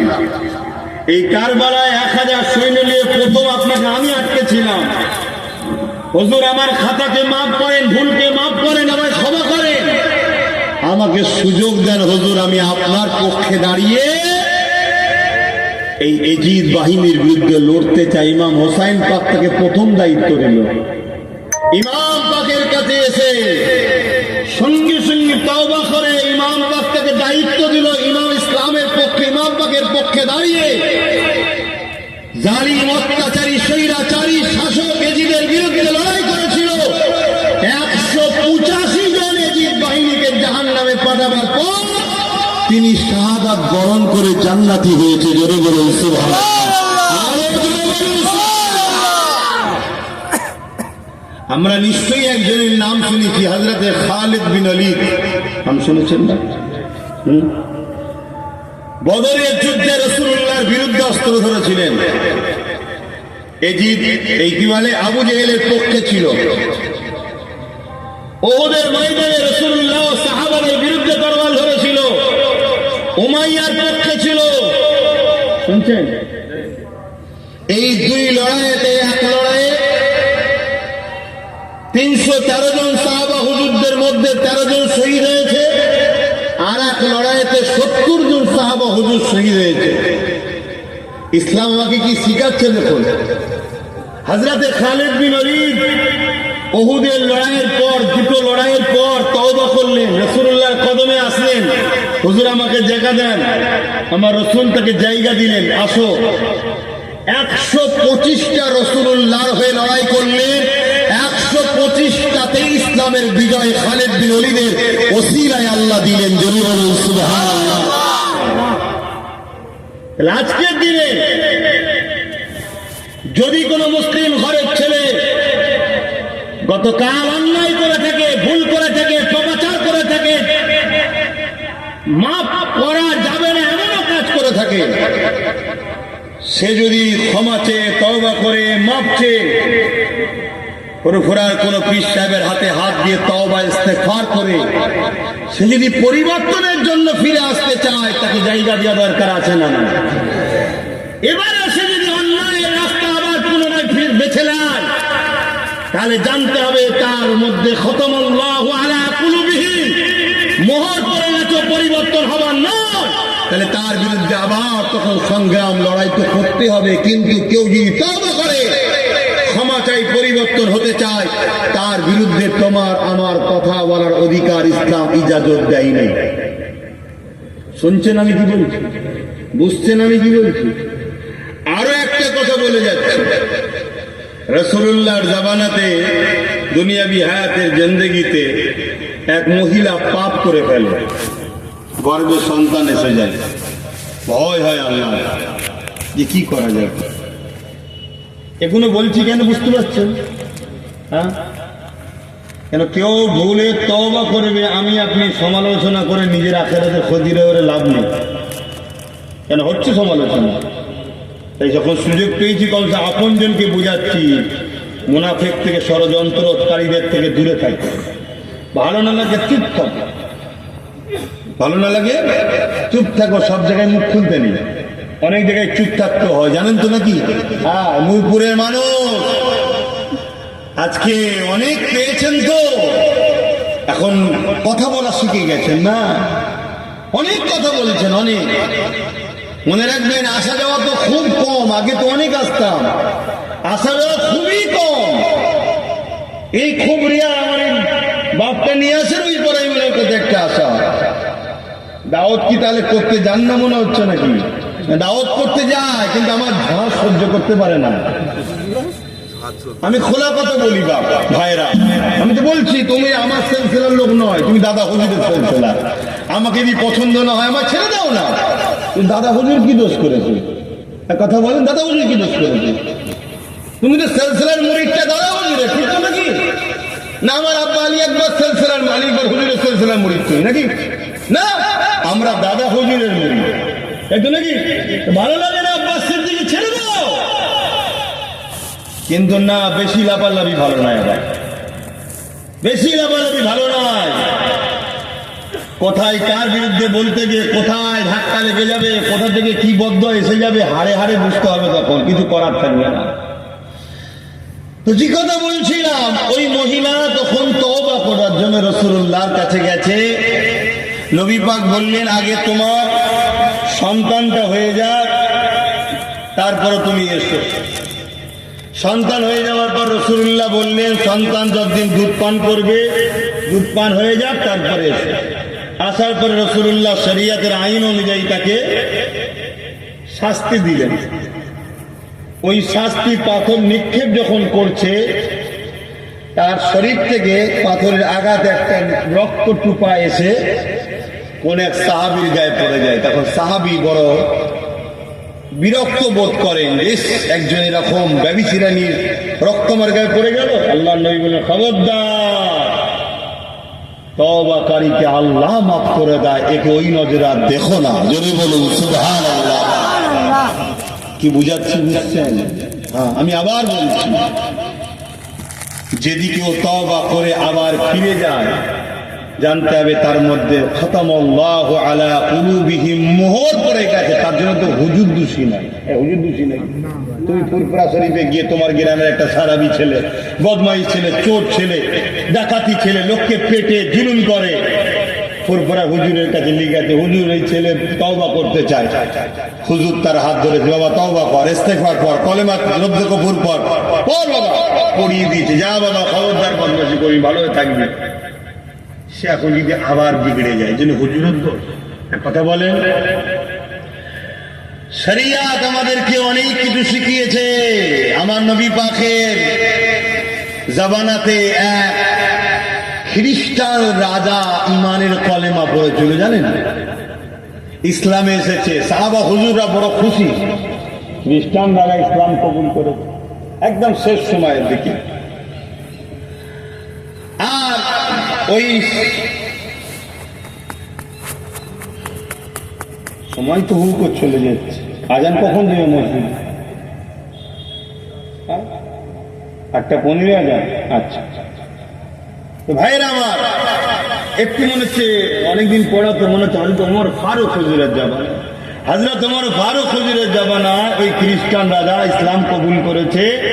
এতে পুরো সাহাবা হুজুররা খুশি, তো রাজা কলমা পড়লিও শিখিয়েছিলেন, খুশি সবাই।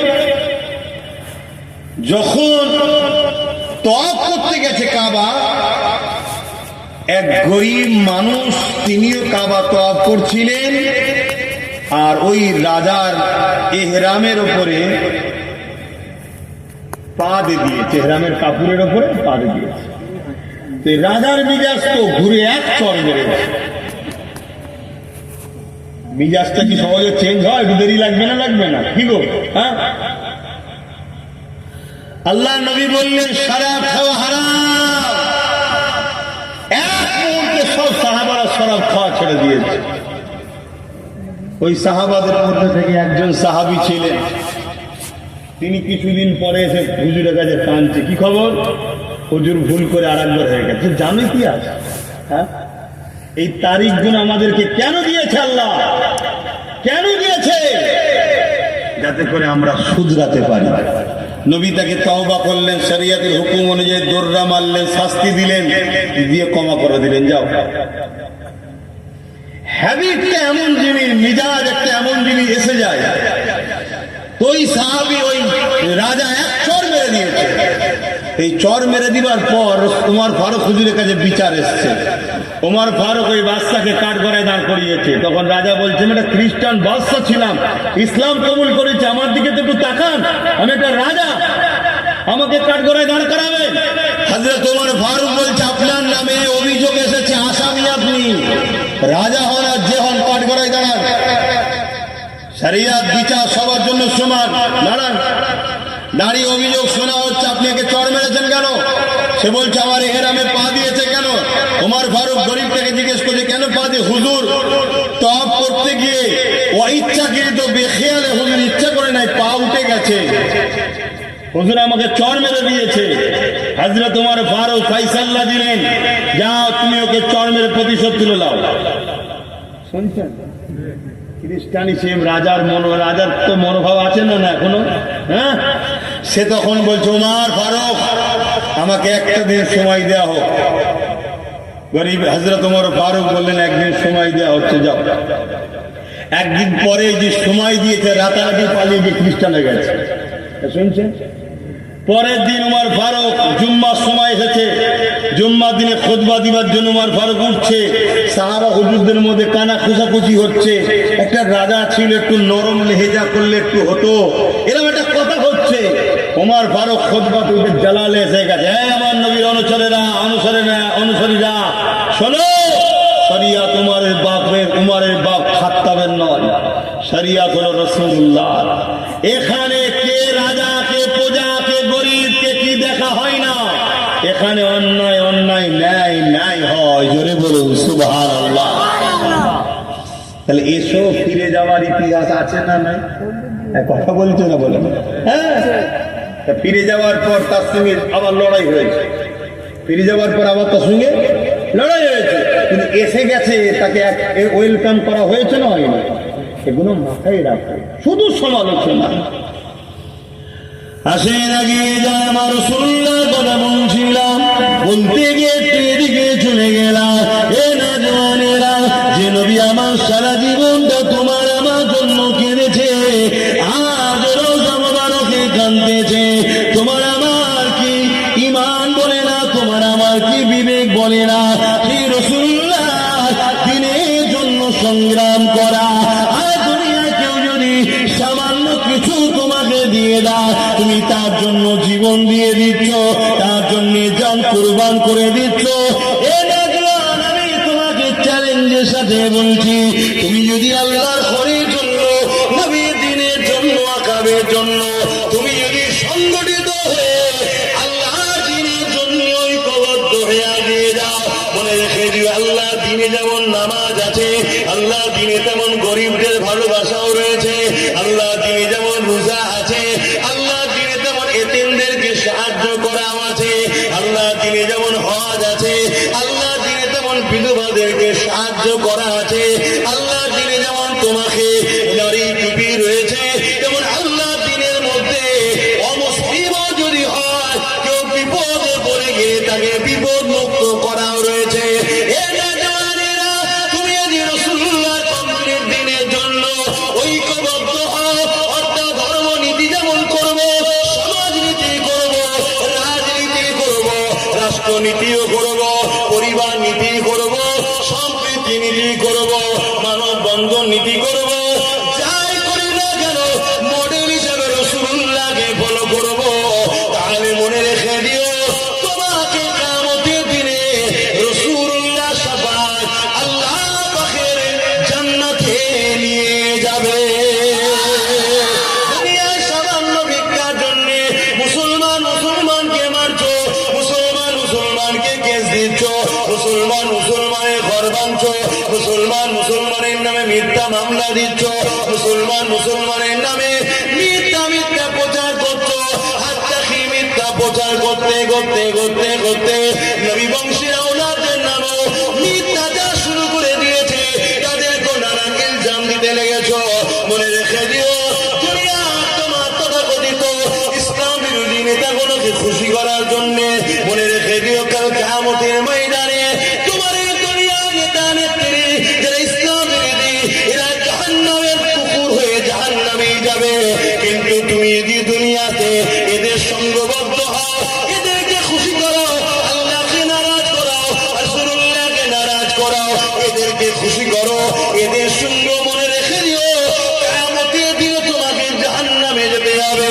হয়তো কেউ মনে করতে পারে আমি তো নামাজ পড়ি ওদের সাথ দিই, আমি তো রোজাও রাখি ওদের সাথ দিই, আমি তো হজও করি ওদের সাথ দিই। মনে রাখবে কিয়ামতের দিনে ৭২ জন জাহান্নামে যাবে, তাদের মধ্যে মুক্তিও থাকবে, তাদের মধ্যে আলেমও থাকবে, তাদের মধ্যে নামাজ থাকবে, তাদের মধ্যে রোজা থাকবে, তাদের মধ্যে হজ থাকবে, সব কিছু থাকার পরও তারা জাহান্নামে চলে যাবে।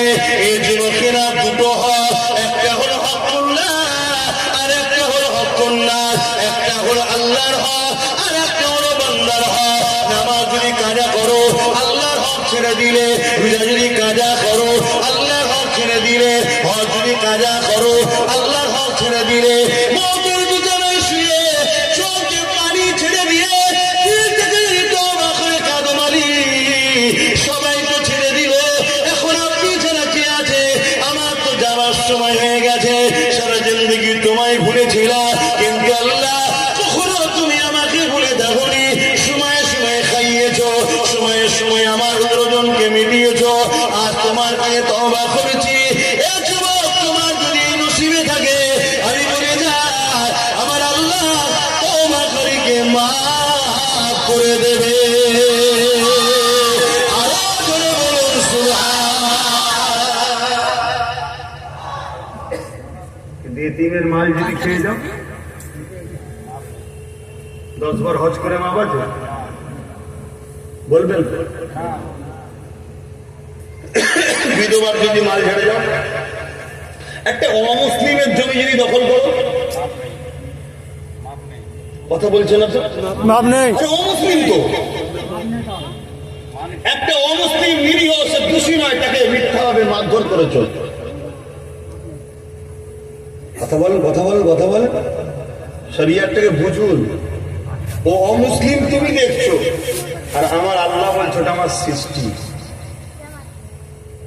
তুমি দেখছো হিন্দু, ওকে মেরেছে তো কি হয়েছে? ও আদিবাসী, ও সাঁওতাল, বাগদি, তুমি দেখছো, আর আমার আল্লাহ বলছে ওটা তো আমার সৃষ্টি নেই। ও ভুল করেছে, ওর জবাব আমি নেবো, তুই ভুল করেছিস আমি তোর জবাব নেবো। তোকে মারার অধিকার কে দিল? ও সম্পদ লুটার অধিকার তোকে কে দিল? শুনছেন তো নাকি? হ্যাঁ, কিন্তু কেউ যদি তোমাকে জুলুম করাতে আসে, সে যেই হোক, জান বাঁচাবার জন্য তুমি ডিফেন্স করতে পারবে, এটা ইসলামী নিবেদ। আজকে আমরা কি করছি বলুন? নামাজ তো আলহামদুলিল্লাহ আছে, রোজা তো আছে, হজ তো আছে, দাড়ি তো আছে, টুপি আছে, কিন্তু আপনার গরিবের, এতিম, অসহায়, বিধবা, বঞ্চিত, লাঞ্ছিত মানুষের অধিকার আছে। এতদিন তো এটা ছিল না, ছিল না, এখন আবার তাদেরকে লুটা পর্যন্ত হচ্ছে। আজকে ছোট্ট ছোট্ট বাচ্চা বাচ্চা কন্যা সন্তান, 4 বছর 5 বছরের কন্যা সন্তানের ইজ্জত নিচ্ছে। জুলুমটা হচ্ছে না? কথা বলো। আমরা কি মনে করি ইসলাম শুধু ভালো কাজ করার না? কথা বলো। আমরা কি মনে করি ইসলাম শুধু নামাজ পড়ার নাম, রোজা রাখার নাম, হজ করার নাম, দাড়ি টুপি রাখার নাম, ইসলামের গুলোর নাম নাকি শুধু মাহফিল দাও, জলসা দাও, এগুলোর নাম ইসলাম নাকি?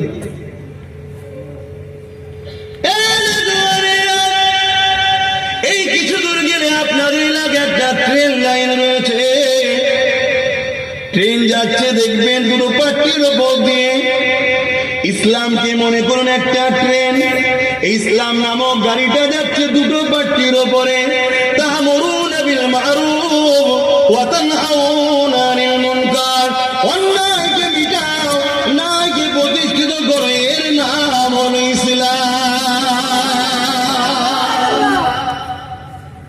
আরে তাহাজ্জুদ পড়া লোক অনেক পাওয়া যাবে, কটা লোক আছে জালিমের বিরুদ্ধে বুক চিতিয়ে দাঁড়িয়েছে?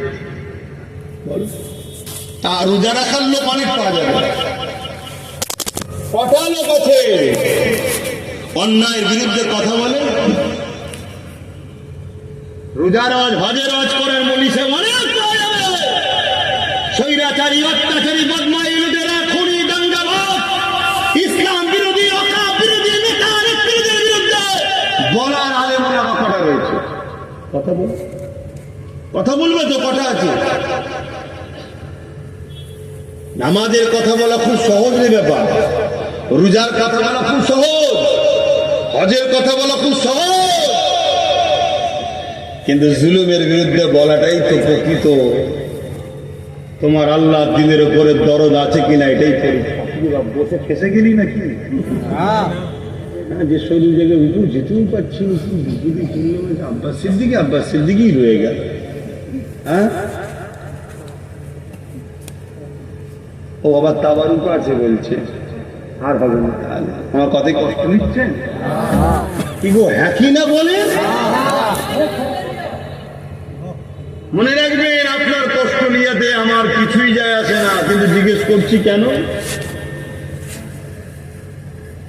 আমি কষ্ট দিতে তো আসিনি, তারপরও যদি কষ্ট পেয়ে যান, জানবেন আপনার সমস্যা, আমার সমস্যা না। আমি ঠিক রাস্তাতেই আছি, আলহামদুলিল্লাহ, আমি ঠিক কথাই বলছি, আপনি ভুল রাস্তাতে চলছেন। যত নবী এসেছে দুটো কাজ করেছে, অন্যায়ের বিরুদ্ধে ন্যায়ের পক্ষে। আর বেশিরভাগ নবীদের লড়াই ছিল জালিম শাসকদের বিরুদ্ধে। দেখুন না, মুসা নবী, ইব্রাহিম নবী, আর সবচেয়ে বড় কথা আমার নবী দেখুন, পুরো পৃথিবীর জালিম শাসকদের সঙ্গে লড়াই করেছে। রোমের বিরুদ্ধে, কেসরার বিরুদ্ধে, কেসারের বিরুদ্ধে, পারস্যের বিরুদ্ধে, এমনকি নিজের মক্কায় আবু জেহেল, উতবা, সাইবা, আবু লাহাব, উমাইয়া, কত ডজন দুশ্মন, সব জালিম অত্যাচারী শাসক ছিল, তাদের ভিতরে রাসূলুল্লাহ লড়াই করেছে। ঠিক বলছি তো নাকি বাবা? কারণ কি ও শুনে বসে আছিস কে জানে? কারণ আবু জেহেল আল্লাহর ওলি ছিলেন, আমি শোনেন না তো, অসম্ভব কিছু না, এটাও দুনিয়াতে খাওয়ানো যেতে পারে, এটাও দুনিয়াতে খাওয়ানো যেতে পারে। 500 টাকা ধরিয়ে দিলে এটাও যায় যাবে। তো যাক, তাবারুকের ব্যবস্থা আছে, পড়াচ্ছি না, আসুন একটু সালাম দিয়ে নি। ইয়া নবী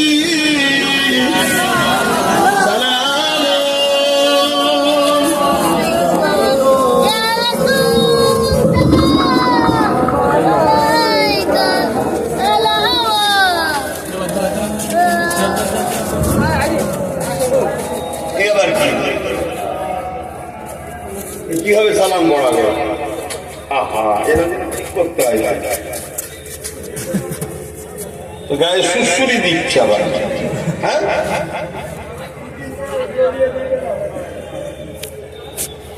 যেদিকে যায় সেদিকেই তো সুসুরি লাগে। হ্যাঁ, স্টেজটা নিচু করতে হয়, যেটা উঁচু করা সেটাকে নিচু করেছে আমার এই মুরব্বী, আর যেটাকে নিচু করা সেটাকে নিচু করে।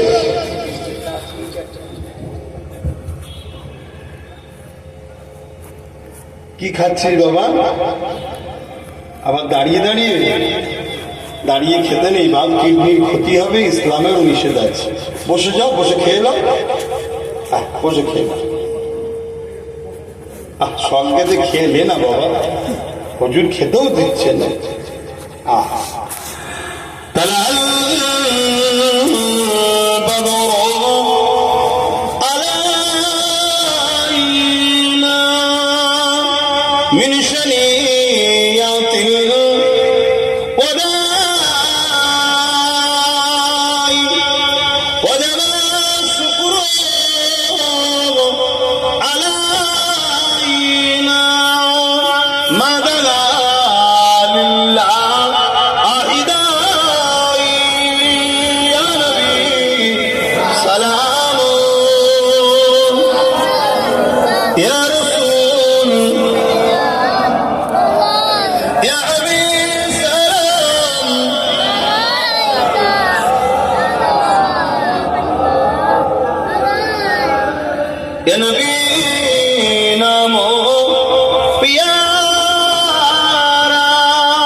Ya Rasul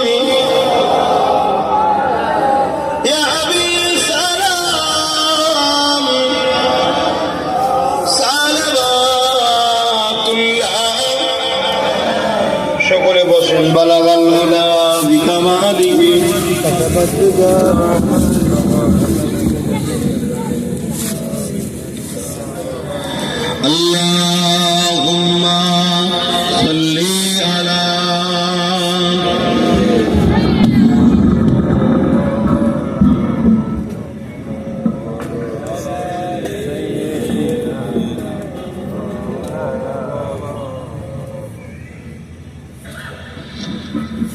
मेरी उल्फत मदीने से यूं ही नहीं, मेरे आका का रोज़ा मदीने में है। मैं मदीने की जानिब न कैसे खींचूं, मैं मदीने की जानिब न कैसे खींचूं, मेरा दीन दुनिया मदीने में है। अरसे अजीम पे जिसका बड़ी शान है, रोज़ाए मुस्तफा जिसकी पहचान है, रोज़ाए मुस्तफा जिसकी पहचान है, जिसका गम पल्ला कोई मुअल्ला नहीं, जिसका गम पल्ला कोई मुअल्ला नहीं, एक ऐसी मुहल्ला मदीने में है।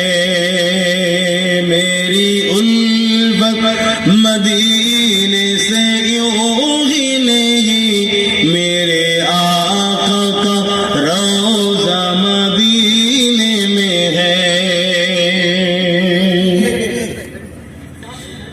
ये शहर मुस्तफा है, मदीना करीम है।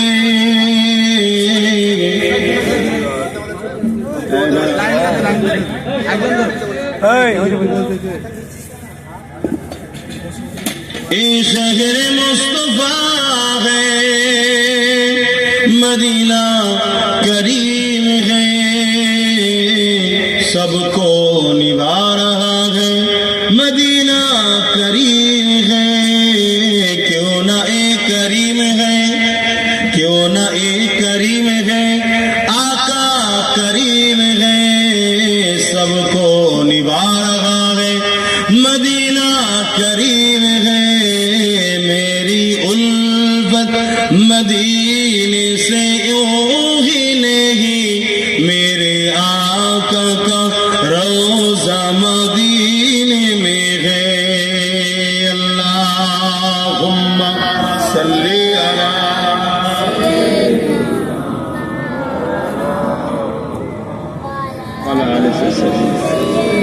বাপজানেরা দোয়া করব আপনার আমার সকলের জন্য, এবং মাই মুরব্বী যারা চলে গেছে সবার জন্য দোয়া হবে। একটা ছোট্ট কথা বলবো, নূরপুরের মানুষ মহব্বত ভালোবাসা এই বান্দাটার উপরে আছে কি? একটু হাত তুলে সাক্ষী দেয়, মহব্বত আছে তো? কখনো বিপদে পড়লে ফোন করলে বা ডাকলে পাশে পাওয়া যাবে তো? একটা ছোট্ট কথা বলবো, আসে হাত নামান, বলার অধিকার আছে তো? কথাটা বলবো মসজিদ মাদ্রাসার জন্য, সেটা হলো এটা। চুপ করেন, হ্যাঁ ভাই চুপ করেন। ভোট সামনে, তাই তো নাকি? রাজনীতির কথা নবিয়ানা মেম্বার থেকে বললে অসুবিধা আছে নাকি?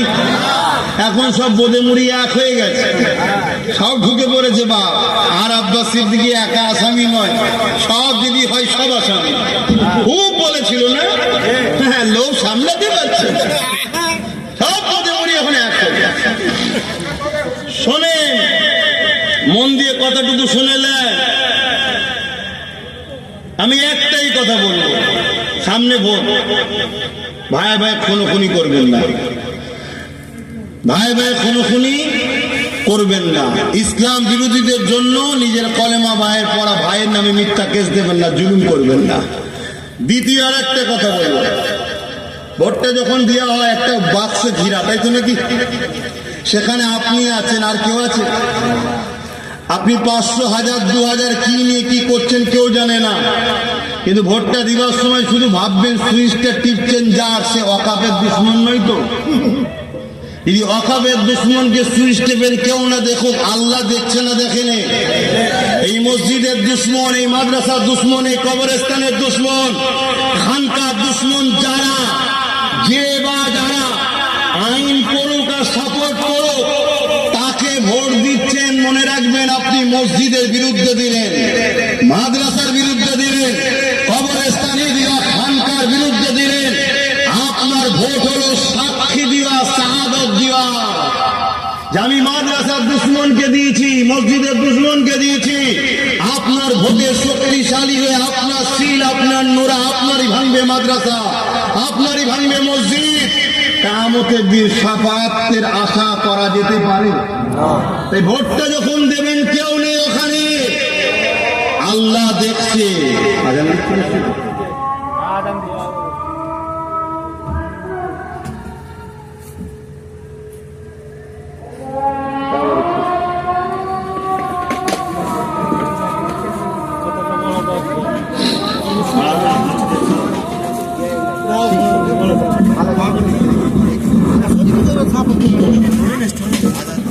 এই যে আজানটা হচ্ছে, এটা হবে না আগামী দিন, তার জন্য কথা বলছি।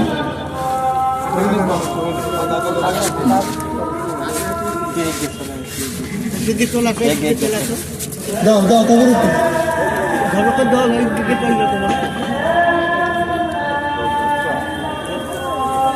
মাইক বন্ধ আছে না? মাইক সব বন্ধ আছে না? না বন্ধ করে আর বন্ধ করে না, এখন বন্ধ করে। আরে দাদা চালু করে দিও, মাইক চালু করে দিও। না এখন তো বন্ধ, মাইক চালু করে দাও। সাল্লাল্লাহু আলাইহি ওয়াসাল্লাম।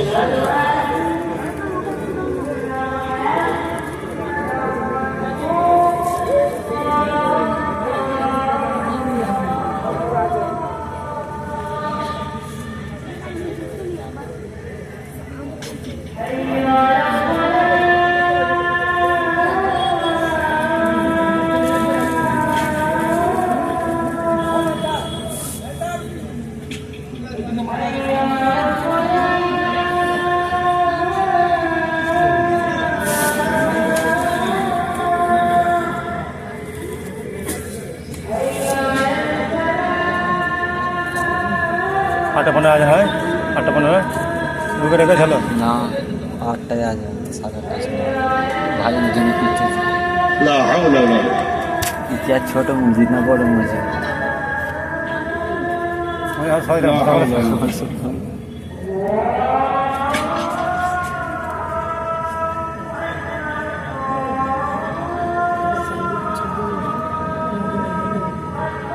আল্লাহু আকবার, আল্লাহু আকবার।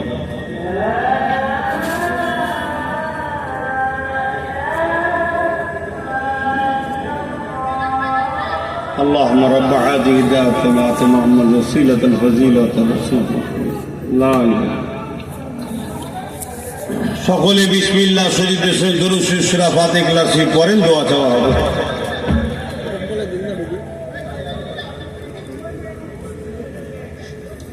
এই তাবর ভেনে পেয়ে গেছে, তাহলে এরা এখানে কেন দাঁড়িয়ে আছে? আর পিছন দিয়ে চলে যান, পিছন দিকে পেয়ে গেছে, একটু পিছন দিকে পেয়ে গেছে কি হাত তুলে বলুন হ্যাঁ কি না। যাও সেই পিছনে চলে যাও। আপনারা শুনছেন সামনের মানুষরা, তাহলে আমি কি কথা বললাম? ভোটটা যখন দেবেন একটাবার ভাববেন যে কেউ দেখতে পাচ্ছে না, আল্লাহ কিন্তু দেখছে, আল্লাহ দেখছে। ওয়াকাফের দুশ্মন যারা, তাদেরকে ভোট দিচ্ছেন, আল্লাহ দেখছে না দেখেন? এটা ভয় রাখবেন, বাস এতটুকু কথা, এতটুকু কথা। আর যদি কারো ইমানের আরো তেজ থাকে, কেউ যদি এসে বলে, একটাই কথা বলবে, ভাই আমাদের বাড়ি বাংলায়, তুমি ভোটটা দিল্লিতে যে চাইকে যাও, এখানে নয়, এখানে নয়। কথা বুঝে আসছে? প্রকাশ্য দুশ্মনকে চিনা যায়। প্রকাশ্য দুশ্মনকে চিনা যায়, কিন্তু প্রকাশ্য দুশ্মনের টেবিলে বসে যে চা খায় মনে রেখে দিয়ে ওটা তোমার বন্ধু সেজে দুশ্মন। এটাকে জেনে নিও। যারা আমার মসজিদ মাদ্রাসা ওয়াকাফের দুশ্মন, তাদের আইনকে যারা মেনে সহযোগিতা করবে তারাও আমাদের দুশ্মন, ঠিক না বেটি? আজ আমাদের অনেক ক্ষতি হয়েছে, তারপরও আমরা মানুষ দুনিয়ার স্বার্থে চলো খেটে খাই আমরা, কিন্তু আজ আমাদের মসজিদ মাদ্রাসা কেউ মিটিয়ে দিতে চাইবে, সেখানে মেনে নেওয়া যাবে? এই ভোটটা যখন দেবে কেউ না দেখো, কে দেখছে? মাথায় থাকবে তো যে সুইচটা টিপছি মসজিদের পক্ষে না বিরুদ্ধে, মাদ্রাসার পক্ষে না বিরুদ্ধে, ওয়াকাফকে বাঁচাবার জন্য দিলাম না বাঁচা মারা শেষ করার জন্য দিলাম, একটু যেন মাথায় থাকে। এবারে কেউ বলবে আবার দিনের শেষে তোমরা যদি ওরকম করো তাহলে ডাকাত ঢুকে পড়বে। আমি তোমায় বলছি ডাকাত ঢুকার প্ল্যান পরিকল্পনা সব হয়ে গেছে, সব হয়ে গেছে। 60 লক্ষর উপরে লোকের নাম বাদ, মুসলমান সব শুনছেন তো নাকি? বাদ হয়ে গেছে, মানে ভোট দিতে পারবে না, এসব প্ল্যান পরিকল্পনা হয়ে গেছে। তাহলে কি করা দরকার? একটাই, আল্লাহ সাহায্য যে খোদা এরকম বিপদের দিনও ওয়াকাফের দুশ্মনকে দিইনি, ওয়াকাফের হয়ে যে কথা বলেছিল তাকে দিয়েছি, ওয়াকাফের হয়ে যে জেল খেটেছে লড়েছে তাকে দিয়েছি। কথা বুঝে আসছে তো নাকি? আমি সুইচটা ওয়াকাফের দুশ্মনকে দিইনি, আল্লাহ আল্লাহ তোমায় সাহায্য করবে। একটা প্রশ্ন থাকতে পারে যে আমরা 2-5 জন কি করব? মনে রেখে দিও, ইব্রাহিম নবীর আগুনে যে পানি দিয়েছিল মুখে, 2 ফোঁটা পানিতে আগুন বন্ধ হয়নি, কিন্তু ইব্রাহিম নবীর পক্ষে ছিল, প্রমাণ থাকার জন্য আল্লাহ তাকে মারা নাজায়েজ করে দিয়েছে। আর ও ফু দিয়েছিল আগুনকে বাড়াবার জন্য, গিরগিটি, তার ফুঁয়ে আগুন বাড়েনি, কিন্তু ইব্রাহিমের বিরুদ্ধে থাকার জন্য আল্লাহ জায়েজ করে দিয়েছিল। তো তোমার সুইচটা ওয়াকাফের দুশ্মনদের পক্ষে যাবে না বিরুদ্ধে? ওয়াকাফের দুশ্মনদের পক্ষে যাওয়া দরকার না বিরুদ্ধে? জোরে বলো। যারা ওয়াকাফের দুশ্মন, মসজিদ মাদ্রাসা কবরস্থান ঈদগাহ দুশ্মন, ইসলামের দুশ্মন, তারা আমাদের দুশ্মন, হ্যাঁ কি না? হাত তুলে সাক্ষী দেন, হ্যাঁ কি না? হাত তুলে সাক্ষী দেন, হ্যাঁ কি না? বাস এটাই কথা, এটাই কথা। সারা বছর পড়িয়ে পরীক্ষার আগের রাত্রির আর পড়াতে লাগে না, এই সাধারণ টিপস দিলেই যথেষ্ট। কারো কষ্ট হচ্ছে? কারো অসুবিধা হচ্ছে? কারো বুকে যন্ত্রণা হচ্ছে? যদি হয় তুমি মুনাফিক, যদি হয় তুমি মুসলিম ঘরে জন্ম নিয়েছো কিন্তু তুমি মুনাফিক। আর শরিয়াত কোন পীর পীরজাদা মুফতি মৌলানার নয়, শরিয়াত হলো আমার রাসূলুল্লাহ। আমরা মসজিদ ভাঙতে রাজি নই কোন পীরের বাচ্চাকে বানাইয়ে, আমরা পীরের বাচ্চা কুরবানি করতে রাজি আছি আল্লাহর ঘরকে বাঁচাতে গিয়ে। এটা হলো ইমানদারের পরিচয়। শুনছেন? হ্যাঁ, কোনদিন যদি আব্বাসকে কুরবানি করতে হয় মসজিদ বাঁচাতে গিয়ে, তুমি কি কুরবানি করবে? আমি নিজে কুরবানি হতে প্রস্তুত আছি, আল্লাহ কবুল করুক, বলুন আমি। কিন্তু খোদার ঘরের জন্য আমাকে বাঁচানো আগে নয়, খোদার ঘরটা আমাদের কাছে আছে। এটাই হলো ইমানের পরিচয়। আজকে কি হচ্ছে সমাজে? হ্যাঁ, আল্লাহর ঘর আজকে মিটিয়ে দেওয়ার প্ল্যান চলছে, ইসলামের অস্তিত্ব মুছে দেওয়ার প্ল্যান চলছে, সারা দেশ থেকে চলছে। আমার বাংলা থেকে ওই ষড়যন্ত্র চলছে না চলে? তো যা কথা শেষ। এসেছিলাম গত বছরে মোরদাদের নিয়ে, কবর নিয়ে জলসা করেছিলাম, আজকে একটু রাসূলুল্লাহকে নিয়ে জলসা করলাম। শত শেষে নবীর দিনেরই সম্পদ, ইসলামেরই সম্পদ ওয়াকাফ। ওয়াকাফ কার সম্পদ? ইসলামের। সেই সম্পদকে বাঁচাবার স্বার্থে, ইসলামের স্বার্থে মাত্র 2-5 মিনিট ভোট দেওয়ার ব্যাপারে কথা বলেছি। কার কষ্ট হয়েছে? তার আগে কিছু বলিনি, শুধু 2-5 মিনিট ভোট দেওয়ার ব্যাপারে বললাম। কারো অসুবিধা হলো? তাও বললাম কেন? ইসলামকে বাঁচাবার জন্য, ইসলামের স্বার্থে। একটা ছোট্ট হাদিস বলে এক্ষুনি দোয়া করতে হবে। শুনছেন তো আব্বাজানেরা? হাদিসটা পাবেন মিশকাত শরীফে। কোথায় পাবেন? মিশকাত শরীফ। এটা হাদিসের কিতাব, ফাজিল ক্লাসে পড়ানো হয়। ওই হাদিসের মধ্যে আল্লাহ রসুল বলছেন, আগেও বলি আরেকবার বলছি, আল্লাহ নবী বলছেন কোন মুসলমান, আমরা মুসলমান তো, কোন মুসলমান যদি জালিমকে, অত্যাচারীকে, জালিম অত্যাচারী জানার পরও, অর্থাৎ ওই ব্যক্তি অত্যাচারী জানার পরও, জালিম জানার পরও তাকে শক্তিশালী করার জন্য কোনো মুসলমান যদি সাথ দেয়, ওই মুসলমান ইসলাম থেকে বেরিয়ে যাবে। শুনছেন? ফতোয়াটা হুজুরের নেবেন না রাসূলুল্লাহর নেবেন? শুনছেন? আখরি জামানা, আন্ডা ঘোলা হয়ে গেলে বা কিছু করার নেই, আন্ডা ঘোলা হয়ে গেলে কিচ্ছু করার নেই, দোয়া করতে পারি আল্লাহ হেদায়েত করো। কেন ভালো জায়গায় কিছু নিক্ষেপ করা যায় না, তো দোয়া করবো আল্লাহ হেদায়েত করো, বলুন আমিন। আর যদি হেদায়েত কপালে না থাকে, রাস্তার কাঁটা আল্লাহ পরিষ্কার করে দিক, বলুন আমিন। তাহলে কি বললো রাসূলুল্লাহ? কোন মুসলমান যদি জালিমকে অত্যাচারীকে জানার পরও তাকে শক্তিশালী করার জন্য সাথ দেয়, ভোট দেওয়া হয় হারাবার জন্য না জিতাবার জন্য? কথা বলো, শক্তিশালী করার জন্য না হারাবার জন্য? তাহলে কোন মুসলমান যদি জালিমকে শক্তিশালী করার জন্য সাথ দেয়, ওই মুসলমান ইসলাম থেকে খুন করা, জুলুম করা, মার্ডার করা, মিথ্যা কেস দিয়া ঘর ভাঙা, মানুষের অধিকার কেড়ে নেওয়া, এটা জুলুম না? জুলুম না? এর থেকেও বড় জুলুম হলো মসজিদ মাদ্রাসা ওয়াকফকে যারা মিটাতে চায়। তাহলে জানার পরও যদি কোনো মুসলমান তাকে শক্তিশালী করার জন্য ভোট দেয়, সেই মুসলমান ইসলামে থাকবে? এটা বলার দায়িত্ব আমার বাপ, আমার মা, আমার ভাই, আমার বোনকে আছে না? না, আমি তো বলতে পারি, ও আব্বা খবরদার, এই জালিমদেরকে তুমি সাপোর্ট করোনি, কেন এরা জালিম, রাসূল বলতে ইসলাম থেকে বেরিয়ে যাবে। যুবক, তুই আমার ভাই, বলতে পারি না যে আমার বাপ নয়, যে আমার মা নয়, যে আমার বোন নয়, যে আমার ভাই নয়, ওই মুসলমান আমার কথা না নাই তোমার বয়ে গেছে, কিন্তু আমার পরিবারকে তোমায় বাঁচাতে যাবে নাকি? হাদিস বললাম রাসূলুল্লাহ, যদি রাগ হয় আমার উপরে নাগ না করে রাসূলুল্লাহকে বলো এই হাদিস কেন দিয়ে গেলেন, 500,000 যা পেতাম ভিক্ষা সেটা বন্ধ হয়ে গেল। শুনছেন? আমার উপরে রাগ দেখে লাভ নেই, কথা শেষ। আসেন তওবা করি। বিসমিল্লাহির রহমানির রহিম। আল্লাহ তাআলা আমি জানা অজানা, ইচ্ছা ও ইচ্ছা সকল গুনাহ হইতে তওবা করিতেছি। আস্তাগফিরুল্লাহ রাব্বি মিন কুল্লি যামবি ওয়া আতুবু ইলাইহি।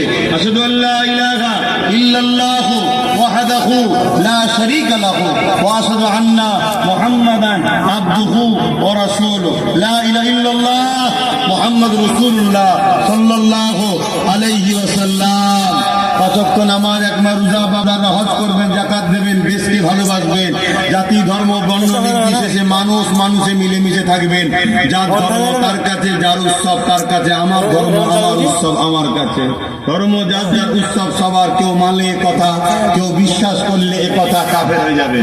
সাবধান হন, জালিমদের একটাই চক্রান্ত, আপনাকে আল্লাহ ও রাসূলের থেকে সরাবে যেমন করে হোক।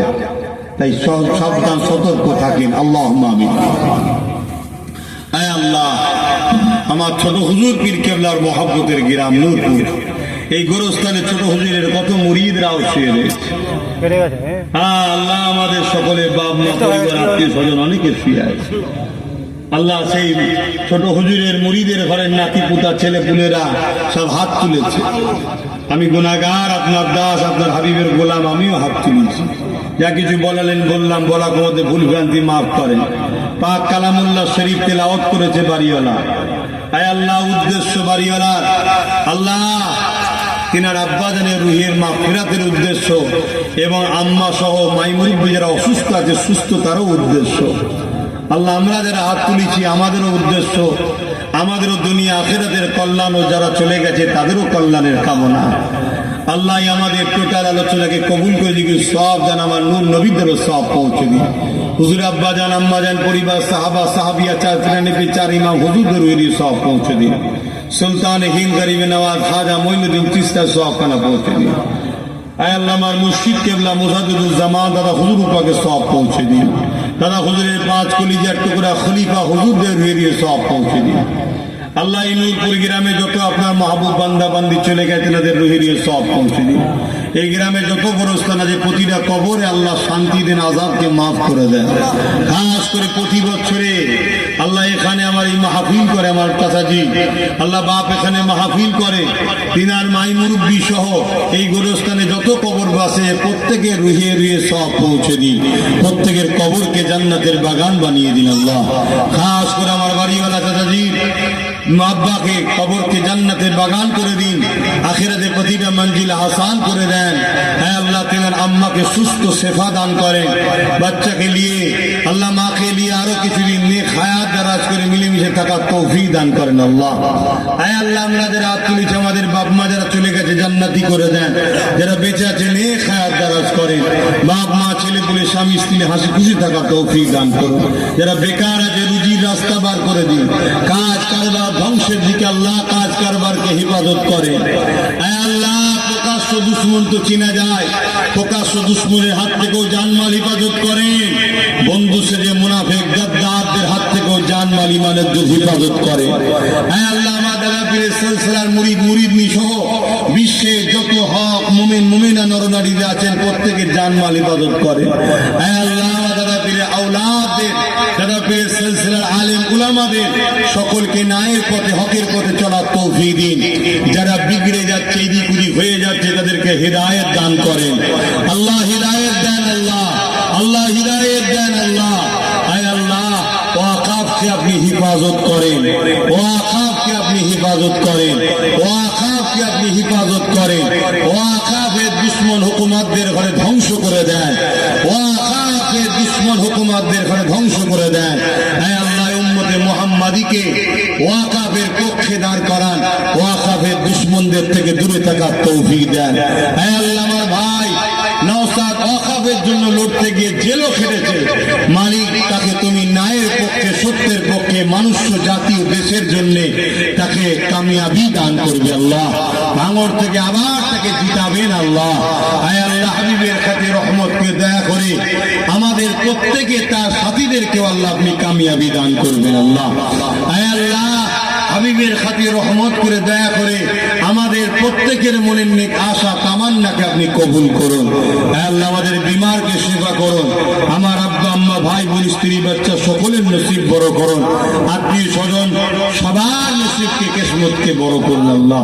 আল্লাহ নামাজের জন্য দোয়া ছোট করছি আল্লাহ, আমার এই বাড়িওয়ালা চাচা তেনার সন্তান পরিবার নিয়ে মাকে নিয়ে হাসি খুশিতে রাখেন, তেনার রুজিতে কারবারে ব্যবসা বাণিজ্যে বরকত দেন আল্লাহ।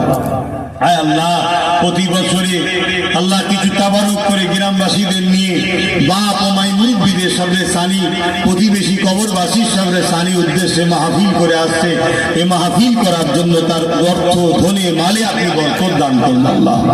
আয় আল্লাহ এই গ্রামের মুরব্বী যারা বেঁচে আছে নেক হায়াত দারাজ করুন, আমার দাদুজানদের হাতে করা মানুষগুলোর নেক হায়াত দারাজ করুন, আমাদের যুবকদের সব বায়াত হওয়ার তৌফিক দান করেন, হকের পক্ষে থাকার তৌফিক দান করেন আল্লাহ। আপনি আমার জন্য যথেষ্ট আল্লাহ, আপনি আমায় সাহায্য করেন আল্লাহ, ভুল রাস্তা থেকে দূরে রাখেন, হিদায়াত দান করেন। হাসবুনাল্লাহ ওয়া নি'মাল ওয়াকিল, নি'মাল মাওলা নি'মান নাসির। আপনি আমার জন্য যথেষ্ট আল্লাহ, আমি আপনার সাহায্য চাই। নারাজ হয়ে যাবেন না আল্লাহ, আল্লাহ নারাজ হয়ে যাবেন না। আপনি কঠিন পরীক্ষায় ফেলেছেন আমাদেরকে, আয় আল্লাহ এই পরীক্ষায় লড়াইয়ের জন্য ওসিলা হিসাবে আমাদের হাতে আপনি ক্ষমতা তাকত দান করুন আল্লাহ। আল্লাহ জান তো দিতে হবে, মাল তো দিতে হবে আল্লাহ, আমাদের ইমান তো বড় দুর্বল, তাই আল্লাহ কিছু সাহায্য করুন, আমাদেরকে ক্ষমতা তাকত দান করুন আল্লাহ। আল্লাহ আল্লাহ ওয়াকাফের স্বার্থে গরিব দুঃখী অসহায় মুসলমানদের স্বার্থে আল্লাহ বড় প্রাণ পরিকল্পনা করে তারা ইসলাম ও ইসলামের অনুসারীদেরকে মিটাবার প্ল্যান করছে আল্লাহ, তাদের প্ল্যানকে আপনি ভেস্তে দিন আল্লাহ। আল্লাহ আপনি আমাদেরকে কামিয়াবি দিন আল্লাহ। আপনি বলেছেন হিকমার সাথে চলতে, হিকমার সাথে চলার তৌফিক দিন, ভুল পদক্ষেপ থেকে হেফাজত করুন, আমার নলেজ সিটিকে কবুল করুন। আমিন আমিন আমিন বারহাক্কাল লা ইলাহা ইল্লাল্লাহ।